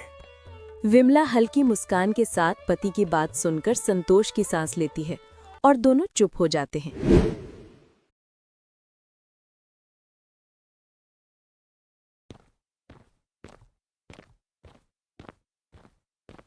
ओ कमला, यहाँ वहाँ क्या घूम फिर रही है? देखा नहीं दिन भर भूखा पड़ा हूँ, न पानी न रोटी। क्या इसीलिए ब्याह किया था तुमसे? बोल तो ऐसे रहे हो जैसे कि बहुत अमीर सेठ हो। अरे शुक्र मनाओ कि मेरे जैसी पत्नी नसीब हुआ है तुम्हें, नहीं तो पड़े होते कहीं किसी जमीन में। तुमको काम तो करना है नहीं, बस मैं ही खेत भी देखूं, बबलू को भी संभालूं, घर का चूल्हा भी जलाऊं और फिर तुम्हारी भूख मिटाती रहूं। तू तो बस लड़ने के लिए जीती है। मैं पूछता हूँ, वो जमीन जो तेरे बाप के नाम है कब ले रही है तू उसे? अभी भी वक्त है, बात कर उनसे। अगर मेरे नाम का जमीन बेचने नहीं देती हो तो कम से कम तुम्हारी पिता की जमीन लेके ही थोड़ी जमीन बेचो, थोड़ा आराम मिलेगा। हाँ, तुमको तो बस आराम के सिवा और कुछ आता ही नहीं। और आसान है तुम्हारे लिए बोलना कि जमीन बेच दो, लेकिन जिसने खुद एक दिन मेहनत ना की हो उसे जमीन की कीमत क्या पता। मेरे माँ बाप ने खून पसीने से सींची है वो धरती। तुमको तो सब अपने पिता से विरासत में मिल गया है, और ये हवेली भी, जहाँ हम सब आराम से खा पी रहे हैं। सुन कमला, मेरे पिता को लेके ताना मत दे। मैं जानता हूँ कि तू भी कम लालची नहीं है। तू भी अपने पिता की जमीन लेना चाहती है, और इसीलिए जो करना है जल्दी कर। हाँ, मैं करूंगी मुझे जो करना है। तुम इन सब में ध्यान मत दो। माँ बाबूजी की संपत्ति सिर्फ मेरी नहीं है, उसमें मेघना की भी हिस्सेदार है। तो बिना उसे कुछ दिए सब मेरे नाम करना इतना आसान नहीं है। माँ बाबूजी आसानी से नहीं मानेंगे। ये बोलने के बाद कमला थोड़ा सोच विचार करती है और फिर रसोई में अपने काम में लग जाती है। आज की बुआई ठीक से हो गई। तुम्हारे बिना शायद इतनी जल्दी न होती। तुम जिस तरह मेरा सब कामों में मदद करती हो, ऐसे तो मैं दुनिया का हर काम आसानी से कर लूंगा। आप तो बस मेरी तारीफ ही करते रहते हो। आपकी मदद करना मेरा कर्तव्य है। आप मेरे पति परमेश्वर है। बस आप हमेशा ऐसे खुश रहें, मुझे और कुछ नहीं चाहिए। ऐसे ही मेघना और गिरधर के पास ज्यादा कुछ नहीं होने के बाद भी दोनों आपस में बहुत खुश रहते थे, जबकि कमला और उसका परिवार हमेशा तनाव में जीते थे।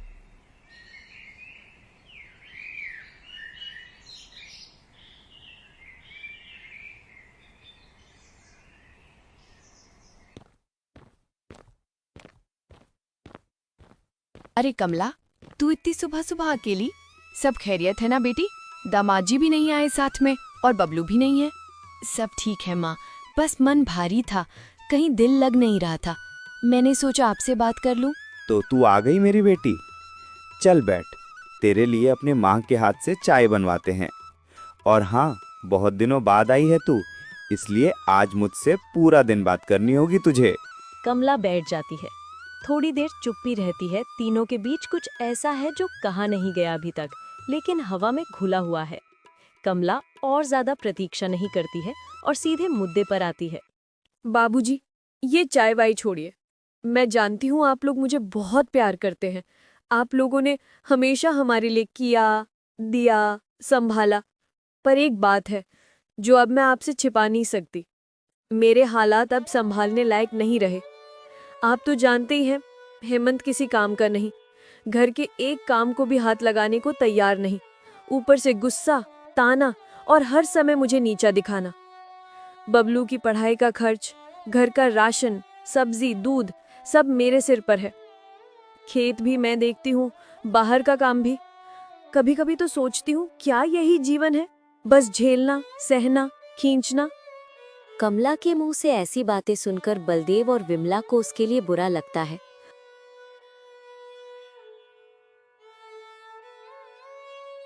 बेटी, हम जानते हैं तू दुखी है, लेकिन बेटी तू अब करना क्या चाहती है? खुलकर बोल, हम तेरे अपने हैं। कुछ मदद चाहिए तो बोल दे। मैं चाहती हूँ कि आप जमीन जायदाद की बात अब टाले नहीं। मैं चाहती हूँ कि आपकी कुछ जमीन मुझे मिल जाए और बाकी जो भी बचेगा उसमें आप दोनों रहना, ताकि कुछ तो अच्छे से जी सकूं। बेटी, ये तो हमने पहले ही सोच के रखा है, लेकिन जो भी बांटना है दोनों बहनों को बराबर बांट देंगे। मेघना भी तो हमारी बेटी है जैसे तू है, लेकिन माँ, मेघना और मेरे हालत में फर्क है। मेघना के पास सब कुछ है, गिरधर उसके साथ है। गिरधर मेहनती, ईमानदार, खुद की जमीन है उसके पास, और दोनों मिलके अच्छी जीवन बिता रहे हैं। उनके घर में चैन है, समझ है, सुकून है, और इधर मेरे हिस्से में तो बस संघर्ष है। क्या ये बराबरी है? बेटी, जरूरत और हक दो अलग चीजें हैं। मेघना अगर सुखी है तो वो उसकी किस्मत है, लेकिन इससे उसका अधिकार कम नहीं हो गया। अगर हम तेरी हालत देखकर सारी जमीन तुझे दे दें तो फिर मेघना का क्या? वो भी हमारी बेटी है, और उसने तो कभी जमीन को लेकर शिकायत ही नहीं की। और वैसे भी तेरे पति के पास भी तो थोड़े से जमीन है। बस यही तो बात है, उसके पास सब है तो वो क्यों कुछ लोगों से मांगेगी? लेकिन आप लोग तो समझते हैं कि मेघना ने कुछ मांगा नहीं, इसीलिए वो ज्यादा योग्य है। मैंने मांग लिया तो मुझे स्वार्थी समझा जाएगा। कमला की बात सुन के विमला की आंखें भर आती है। वो बेटी के दर्द को समझती है, पर कमला की बातों के स्वर ने उसका दिल दुखाया था। तेरा दुख मुझे दिखता है। मैं तुझसे कम प्यार नहीं करती, लेकिन बेटी, प्यार का मतलब ये नहीं कि एक को सब दे दो और दूसरे को सिर्फ उसकी चुप्पी का इनाम। मेघना भले कुछ ना कहे, पर वो भी हमारी लाडली है। उसे यूं ठग लेना माँ बाप के हाथों, ये हमसे नहीं होगा। ठीक है माँ, बाबूजी, आपने जो समझा कह दिया। मैं सिर्फ अपनी बात कहने आई थी। जो भी होगा मैं मेघना से बात कर लूंगी। शायद उसे खुद ज़रूरत ना हो, और अगर उसे लगने लगे कि उसकी बहन की हालत उस ज़मीन से सुधर सकती है तो शायद वो अपने हिस्से से मुझे कुछ दे दे। मैं आज ही उसके पास जाके बात करूंगी। ये बोल के कमला अपने माता पिता से विदा लेके चली जाती है, लेकिन विमला और बलदेव को कमला की बातें सुन के बुरा लगता है। भाग्यवान, कमला बहुत बदल गई है। उसके दुख और तकलीफ ने उसके सोच को ही बदल दिया। वो लालची भी बन गई है। पता नहीं उसे क्या हो गया है। मुझे उसमें ये बदलाव अच्छे नहीं लग रहे हैं। कमला तो हमारी प्यारी बेटी थी, और दोनों बहनों में कितना प्यार था, लेकिन आज कमला अपने ही बहन का हक छीनना चाह रही है। मुझे तो कुछ समझ ही नहीं आ रहा है।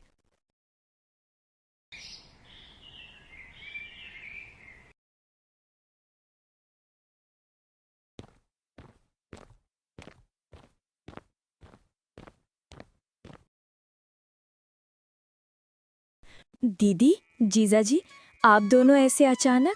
कुछ हुआ है क्या दीदी? आइए ना दीदी, अंदर चलते हैं, वहीं बात करेंगे। सब लोग घर के भीतर बैठते हैं और कमला सीधे उनके माँ बाबूजी की जमीन की बात करने लगती है। मेघना, मुझे हमारे माँ बाबूजी की ज़मीन के बारे में कुछ बात करनी है, और हम यहाँ इसलिए आए हैं कि तुझे हमारी मदद करनी होगी। कैसी मदद दीदी? मैं कुछ समझी नहीं। और माँ बाबूजी की संपत्ति के बारे में क्या बात करनी है? उससे हमारा अब क्या लेना देना है? हमारी तो शादी हो गई है। लेना देना है मेघना, हम दोनों बहनों के सिवा उनका कोई नहीं है, तो उनके सारे संपत्ति वे लोग हमें ही देंगे, और ये फैसला उनका ही है। बस उनके निस्वार्थ फैसले में एक ही दिक्कत है, और वो ये कि वे लोग हम दोनों बहनों में संपत्ति बराबर बांटना चाहते हैं, जबकि मुझे तुझसे संपत्ति की ज़्यादा ज़रूरत है। वे लोग उनकी सब संपत्ति हमें देना चाहते हैं, लेकिन क्यों दीदी?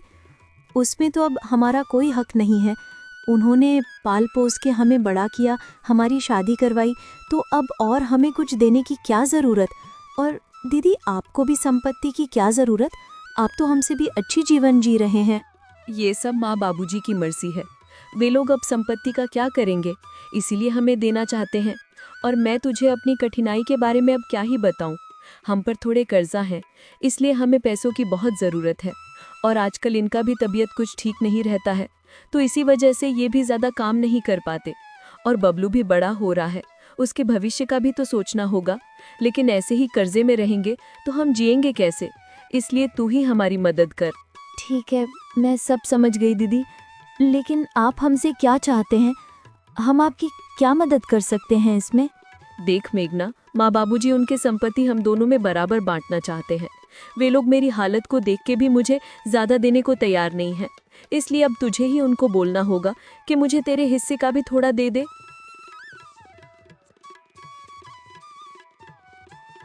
हाँ मेघना, तुम इतना उपकार कर दो हम पे, हम मजबूर हैं। नहीं तो हम कभी तुम्हारे हिस्से की संपत्ति नहीं मांगते। कम से कम बबलू के खातिर ही मदद कर दो। अरे अरे, आप लोग ऐसे भावुक मत होइए। मेघना समझ गई है, वो आपकी मदद करेगी। क्यों मेघना, करोगी ना इनकी मदद? हाँ हाँ, क्यों नहीं। मैं आप लोगों की मदद करूंगी और माँ बाबूजी को भी समझाने की कोशिश करूंगी। आप लोग निश्चिंत रहें। शुक्रिया मेघना, शुक्रिया गिरधर जी। अभी हम लोग चलते हैं। कल सुबह हम सब माँ बाबूजी के घर चलेंगे।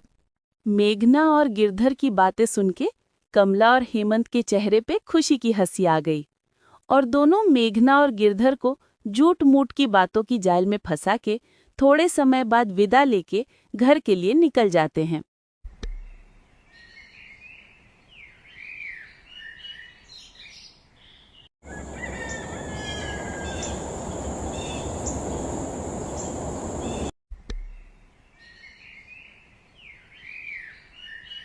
आज तो दोनों बेटियां एक साथ हैं। ये तो आज घर में रौनक हो गई। कितने दिनों बाद सब ऐसे साथ में हैं। हम जानते हैं कि तुम लोग जमीन के लिए आए हो, फिर भी तुम लोगों को ऐसे साथ में देखकर दिल भर आया है। कमला बिना अपने माँ बाबूजी के भावनाओं को समझते हुए सीधे उनसे जमीन के बारे में बात करने लगती है। माँ बाबूजी, कल मैं आपसे बात करने के बाद मेघना के घर गई थी। वो मुझे अपने हिस्से की जमीन देने के लिए मान गई है। उसे अपनी दीदी की मदद करने में कोई परेशानी नहीं है। मेघना, क्या ये सच है? हाँ बाबूजी, दीदी की हालत आप देख रहे हैं। अगर मेरे हिस्से से उनके जीवन में कुछ सुधार आ सकता है तो देने में मुझे कोई ऐतराज नहीं। बेटी, तू बहुत बड़ी दिल वाली है, लेकिन ये आसान नहीं है। तुम्हारे हिस्से का जमीन तुम्हारा है और उसे यूं छोड़ देना हमें ये सोच के ही अजीब लगता है। तेरा जीवन भी तो कठिनाइयों से भरा है, तो तू क्यों अपना हक छोड़ रही है? हम लोग मेहनत करके कमा सकते हैं, लेकिन दीदी की हालत अभी सही नहीं है, तो उनको इसकी हमसे ज्यादा जरूरत है। मुझे पता ही था ऐसा ही कुछ होगा। बहुत बहुत धन्यवाद मेघना। गिरधर जी, आपकी ये मदद मैं और मेरा परिवार जीवन भर नहीं भूलेगा।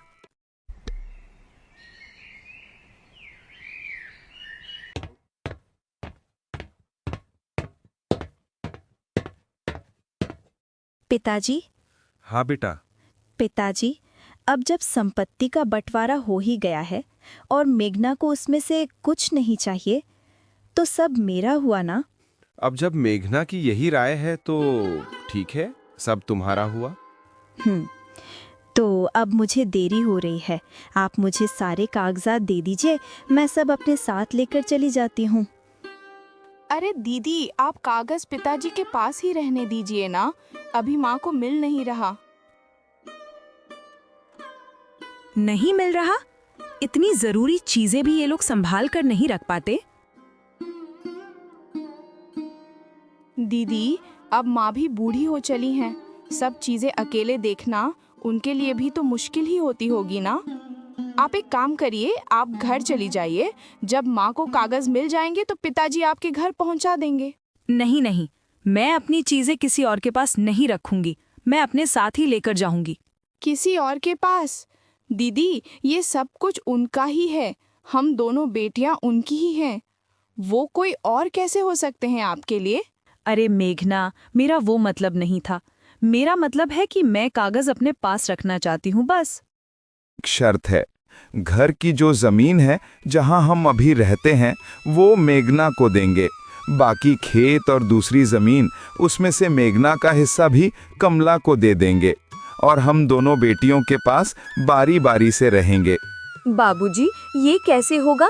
आप हमारे साथ रहेंगे लेकिन हमारी हालत वैसे ही खराब है और 2 लोगों का खर्चा कैसे उठा पाएंगे हम? और मेघना को घर की जमीन क्यों देंगे? हम तो चाह रहे थे कि सारी जमीन मेरे नाम हो जाए। अगर घर भी हमारे पास हो तो हमें सुविधा होगी। आपको हम अच्छे से रखेंगे। अगर ऐसा होगा तो हम आप लोगों को हमारे साथ रखने का सोच सकते हैं। भला तुम लोग ऐसी सोच कैसे रख सकते हो? तुम लोगों को मेघना के हिस्से का भी तो जमीन दे रहे हैं। अब क्या ये घर भी दे दें? इतना क्या हालत खराब है तुम लोगों की? और वैसे भी सुविधा जमीन से नहीं, नीयत से होती है। बेटी, तुम दोनों हमारी बेटियां हो और हम चाहते थे कि दोनों को संपत्ति का हिस्सा बराबर मिले।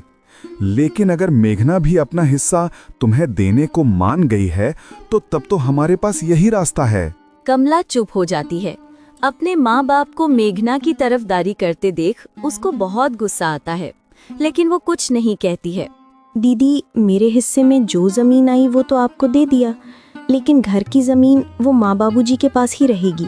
अब माँ बाबूजी की उम्र भी तो हो गई है, इसलिए ये दोनों हमारे साथ ही रहेंगे। लेकिन इनके घर की जमीन और घर इनके ही नाम रहेंगे, हमें नहीं चाहिए। हम दोनों तो कहते हैं माँ बाबूजी आप हमारे पास रहिए। खेत खलियान में आपका अनुभव भी काम आएगा और घर में आपका आशीर्वाद भी रहेगा। कमला और हेमंत अपने घर पहुंचते हैं।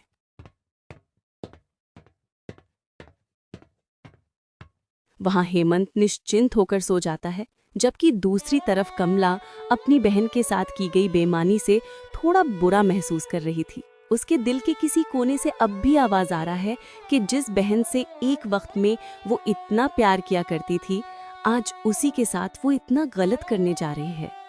सुनो, अरे सो गए क्या? क्या है? अब क्या इतनी रात को भी नहीं सोऊं? बहुत रात हो गई है, तुम भी सो जाओ। क्या हम सही करने जा रहे हैं? वो मेरी बहन है। शादी से पहले हम दोनों में कितना प्यार था। वो तो मुझसे आज भी प्यार करती है, पर मैं... कमला, तुम अब इतना मत सोचो। हम जो कर रहे हैं उसमें क्या गलत है? हम अपने लिए तो नहीं कर रहे ना, अपने बच्चे के भविष्य के लिए कर रहे हैं। और हर माता पिता सबसे पहले अपने बच्चे के बारे में ही सोचते हैं। मुझे इस बात का दुख है कि मेरी शादी एक लालची मन वाले इंसान से हो गई। आज अगर तुम अपनी संपत्ति यूं अपने आलस में ना गवाए होते तो मुझे कभी ये सब करने की जरूरत नहीं होती। हेमंत कई तरीके से कमला को समझाता है और कमला के मन की एक कोने में जो उसकी अपनी बहन और माता पिता के प्रति प्रेम और यादें होती हैं, उसको भी खत्म कर देता है।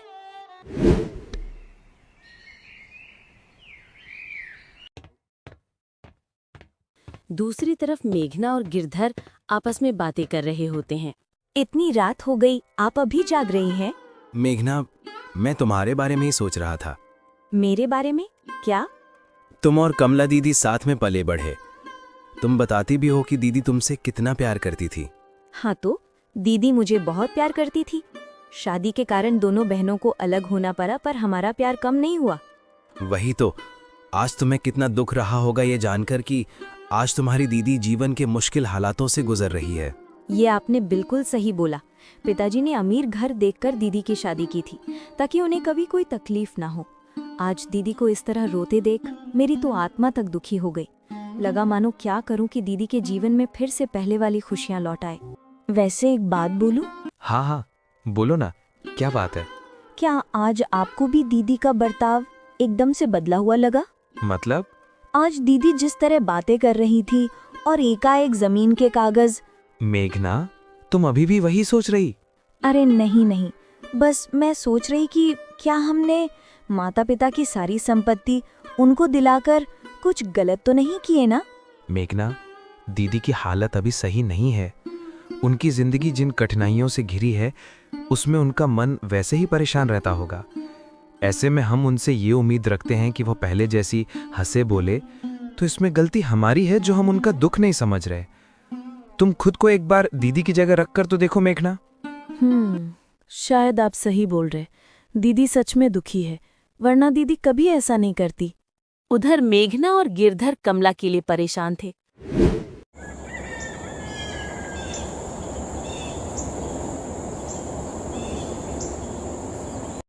और इधर कमला और उसका पति ये सोचकर खुश हो रहे होते हैं कि उन्होंने सबको बेवकूफ बनाकर सारी संपत्ति अपने नाम करा ली। आज का दिन कितना अच्छा लग रहा है ना? सच में आज का दिन हमेशा याद रहेगा। लेकिन कितनी आसानी से सब बेवकूफ बनकर सारा कुछ हमारे नाम कर दिए। सबके सब एकदम बेवकूफ हैं। ये तो सच है। मैं तो अभी भी यही सोच रही कि कोई इतना बेवकूफ कैसे हो सकता है। ये विश्वास है जो हर किसी को धोखा देता है। ये विश्वास ही उनको ले डूबा। सबसे ज्यादा तो मुझे गिरधर का लग रहा। बेचारी मेरी बहन तो बेवकूफ थी ही, भगवान ने उसे पति भी वैसा ही दे दिया। सच में गिरधर इतना बेवकूफ होगा मैंने सोचा नहीं था।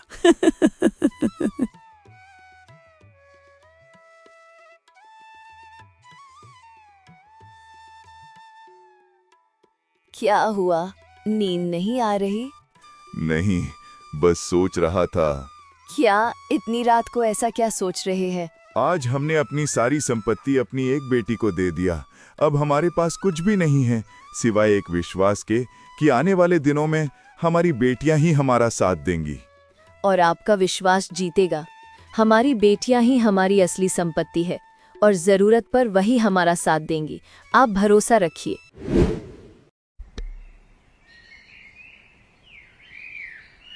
कुछ दिनों बाद देखते हुए समय बीतता चला गया। कमला ने जब से जमीन अपने नाम करवाया था तब से आज पूरे 1 साल तक में कभी अपने माँ बाप की कोई खबर नहीं पूछी। और जब वो लोग उसके घर जाते तो किसी बहाने से उनसे मिलती नहीं। उसकी तरफ से मानो उसने रिश्ता ही खत्म कर दिया हो।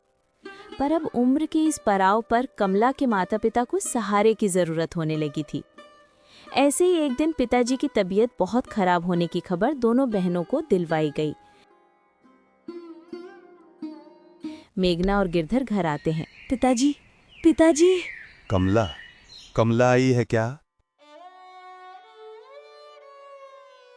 नहीं पिताजी, मैं हूँ, आपकी मेघना। बेटी मेघना, आओ बेटी आओ, आओ आओ।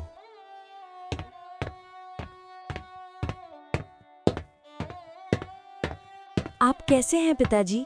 माँ, ये कैसे हो गया? क्या बताऊं मेघना, मुझे तो कुछ समझ ही नहीं आता। अब कि इन्हें कैसे समझाऊं।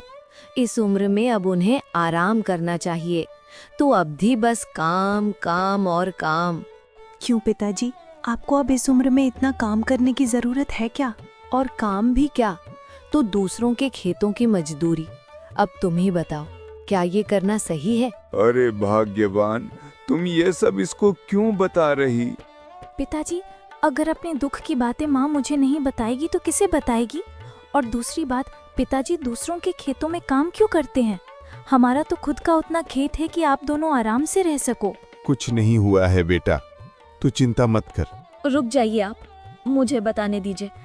आखिर बेटी को पता तो चले कि उसके माँ पिताजी कितनी मुश्किलों में जी रहे हैं। बेटा मेघना, जमाई जी, आज से 1 साल पहले जब कमला ने हमसे जमीन बांटने को कहा तो हमने दोनों बहनों में बराबर बंटवारे की बात कही। पर दोनों बहनों की सहमति से हमने अपनी सारी संपत्ति अकेले कमला के नाम पर कर दिया। हाँ, क्योंकि दीदी को जरूरत थी उसकी। मुझे पता है माँ ये सब, पर हुआ क्या? बेटा, बस वहीं से हमारी मुसीबतें शुरू हो गईं। हमने सोचा कि हमारे मरने के बाद वो उस जमीन का जो करना चाहे वो करेगी। जब तक हम जिंदा हैं तब तक तो वो हमारे पास ही रहेगा। हाँ माँ, तो इसमें गलत क्या है? आपकी जमीन है, आपके पास ही रहनी चाहिए। जब आपकी इच्छा होगी अब दे दीजिएगा दीदी को। बेटा, पर कमला ने ऐसा नहीं सोचा। उसने अपने बूढ़े माँ बाप को बेसहारा छोड़कर वो जमीन किसी और को बेच दी और उसके बदले में दूसरे गांव में नई जमीन खरीद ली। जमीन के कागज ले जाने के बाद एक दिन वो घर आई।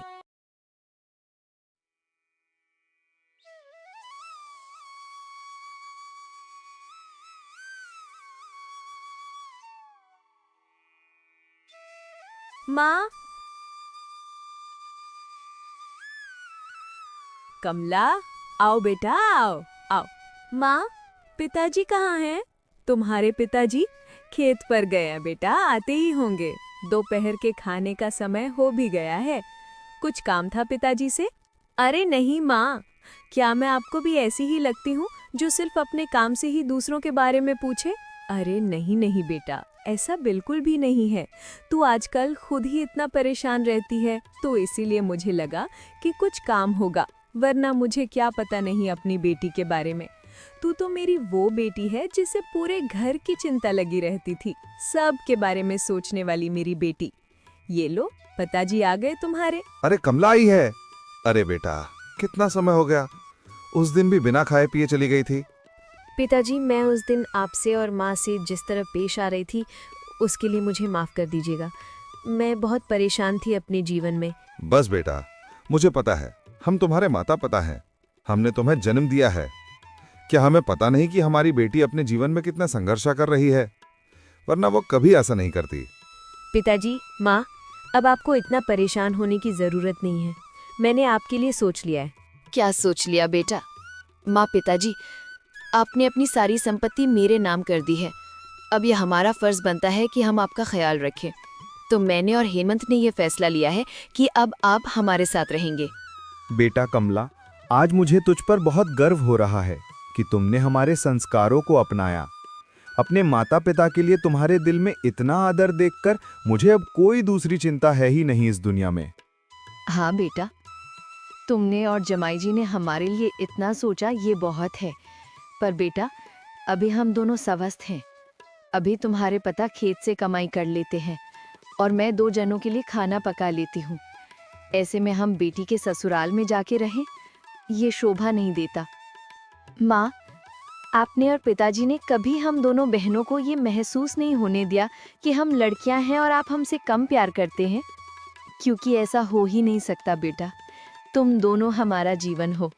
तुम्हारे पिताजी ने और मैंने जीवन भर जो संघर्ष किया है, अपनी 2 बेटियों के लिए ही किया है। तो अब ऐसा क्या हो गया माँ, जो आप आज मेरे साथ जाने से इनकार कर रही हो? क्या आज मैं आपके लिए पराई हो गई? नहीं नहीं बेटा, ऐसा कभी नहीं हो सकता कि तू हमारे लिए पराई हो जाएगी। तू मेरी बड़ी बेटी है। तुझे मैंने और तेरी माँ ने हमेशा सबसे ज्यादा प्यार देने की कोशिश की है। तू हमारे लिए सबसे खास है बेटा। तो चलिए ना पिताजी, हेमंत का भी बहुत मन है कि आप दोनों हमारे साथ रहे। इससे आप लोगों को भी सहारा मिल जाएगा और हमें भी बुजुर्गों का साया मिल जाएगा। कमला की ये बातें हमारी दिल में बस गई और हम दोनों उसके साथ जाने को राजी हो जाते हैं। उसने बोला कि अब चूंकि हम हमेशा के लिए गांव छोड़कर जा ही रहे हैं और उसका ससुराल 2 गांव दूर है, तो यहाँ से सारी चीज़ें बेच देते हैं और फिर वहाँ जाकर एक साथ रहेंगे। और उसने सारी ज़मीन बेचकर दूसरे गांव में नई ज़मीन अपने नाम से खरीद ली। पर कुछ दिनों तक जब वो हमें लेने नहीं आई, तो एक दिन हम उसके घर गए, ये सोच कर के कहीं कोई मुश्किल तो नहीं हो गई।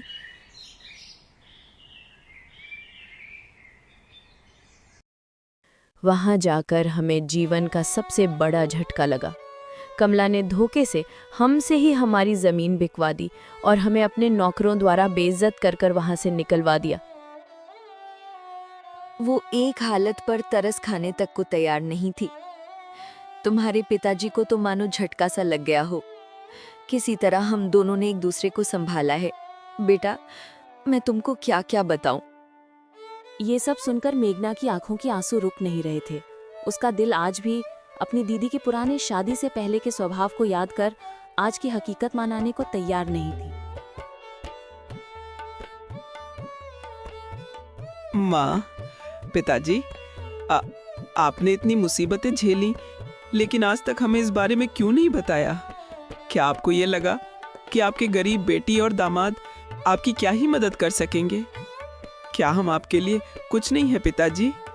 माँ बोलिए, क्या हम आपके कोई नहीं? नहीं नहीं बेटा, ऐसा नहीं है, ऐसा बिल्कुल नहीं है। हमने सोचा कि आप दोनों खुद ही के जीवन में इतना संघर्ष कर रहे हो, ऐसे में हम दोनों आप पर बोझ नहीं बनना चाहते थे। माँ, आप ऐसा सोच भी कैसे सकती हैं कि आप दोनों हम पर बोझ बनेंगी?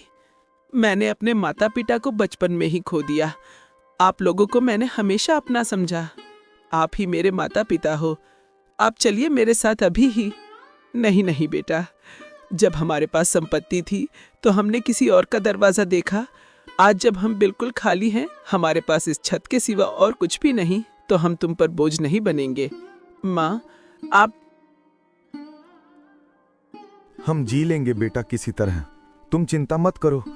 तुम्हारे जीवन में अभी बहुत कुछ है। तुम दोनों खूब मेहनत करो और जीवन में खूब ऊंचाइयों को छुओ, बहुत कामयाब हो। पिताजी बस, अब और नहीं सुनूंगी मैं आप दोनों की। आप और माँ अब हमारे साथ ही रहेंगे और ये मेरा फैसला है। जिस दिन हम पकवान खाएंगे उस दिन आप भी खाना, जिस दिन सूखी रोटी खाएंगे उस दिन आपको भी वही देंगे, और जिस दिन हम दोनों भूखे रहेंगे उस दिन आप दोनों भी हमारे साथ भूखे रहना। लेकिन अब आप हमारा परिवार हो और एक ही छत में हम सब रहेंगे। मेघना की एक कड़ी बोली और जिद्दी आंखें देख माता पिता आगे कुछ नहीं बोल पाते और मेघना और हेमंत के साथ उनके घर चले जाते हैं। देखते देखते समय बीतता चला जाता है। हेमंत और मेघना की मेहनत अब रंग लाने लगती है। हेमंत फलों का व्यापार शुरू कर देता है। उसके फल अब दूर दूर के गांव और शहरों में बिकने जाते हैं। साथ ही मेघना और हेमंत ने फलों के रस, टॉफी, जेली आदि का एक अच्छा कारोबार भी शुरू कर देते हैं, जो हर जगह मशहूर होने लगता है। अब उन्हें धन दौलत की कोई कमी नहीं होती। एक दिन कमला मेघना के घर आती है। उसको देखकर सब हैरान रह जाते हैं। माँ, पिताजी, मुझे पता चला कि आप दोनों यहाँ हैं, तो आपसे मिलने आ गई। हमसे मिलने? तुम्हें याद था बेटा कि तुम्हारे माँ पिताजी जिंदा हैं? माँ, ऐसा मत बोलिए, मैं बहुत मुसीबत में हूँ। माँ, मेरी मदद कीजिए। बेटा, अब हमारे पास जो था सब तुमको दे दिया। हम खुद किसी पर आश्रित हैं। तुमने हमारे पास कुछ छोड़ा कहाँ जो हम तुम्हारी मदद करें? पिताजी, मैं बहुत परेशान हूँ। कुछ कीजिए पिताजी। कर्जदारों की कतार है घर के बाहर। मेरा जीवन मानो दुखों में जकड़ा हुआ है पिताजी। पिताजी, आपका जो घर है वो खाली है। आप दोनों तो यहाँ रहते हैं ना? और मेघना को तो भगवान ने सब कुछ दे दिया है, कारोबार, संपत्ति, पैसा और इतना अच्छा पति। आप वो घर मुझे दे दीजिए पिताजी। उसको बेचकर कुछ पैसे आ जाएंगे तो मैं और मेरा बेटा कहीं दूर चले जाएंगे। अब मैं अपने पति के साथ नहीं रहना चाहती।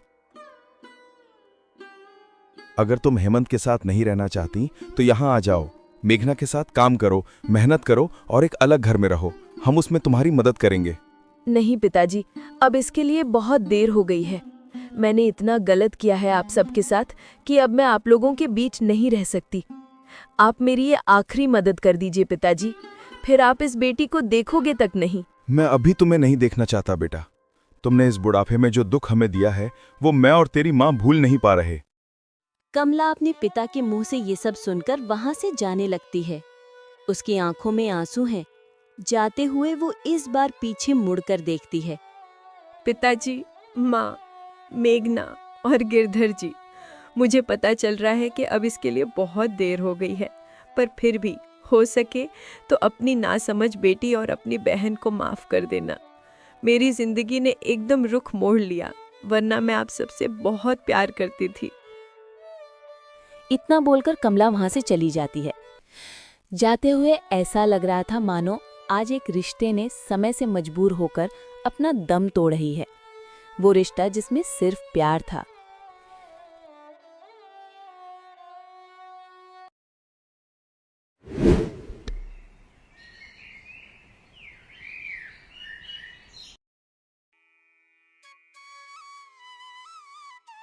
आपकी बेटी और जमाई ने एक नया घर बनवाया है।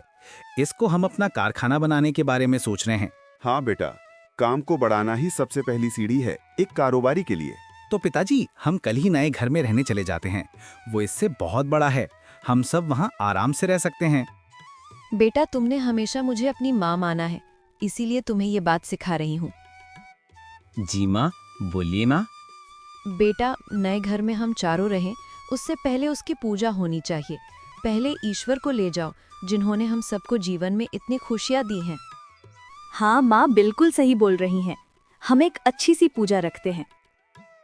गिरधर और मेघना एक बहुत बड़ी पूजा रखते हैं। उसमें आसपास के गांव के लोग भी आते हैं। सब बहुत शानदार होता है। अरे क्या तुम्हें पता है, आज पास के गांव में सेठ की हवेली नीलाम हो रही है। क्या बात करियो, क्या सच में? और नहीं तो क्या। अरे सिर्फ पेट का खाने वालों का तो यही होगा ना। खूब संपत्ति थी पर वही कर्जे पर कर्ज। मैंने तो सुना है कि उसकी पत्नी नदी में कूद गई। बेचारी, आदत नहीं होगी ना इस तरह कर्जदारों की बातें सुनने की। सुना है लड़की बहुत सुंदर थी। बेचारी, भगवान ऐसा पति ना दे किसी को। खैर, अभी ये तो देखो गिरधर जी ने कितना सुंदर घर बनाया है। ये कहानी कमला की थी, जिसकी बातें सुनकर आपको लग रहा होगा कि जैसे को तैसा मिला, उसको उसी की करनी की सजा मिली।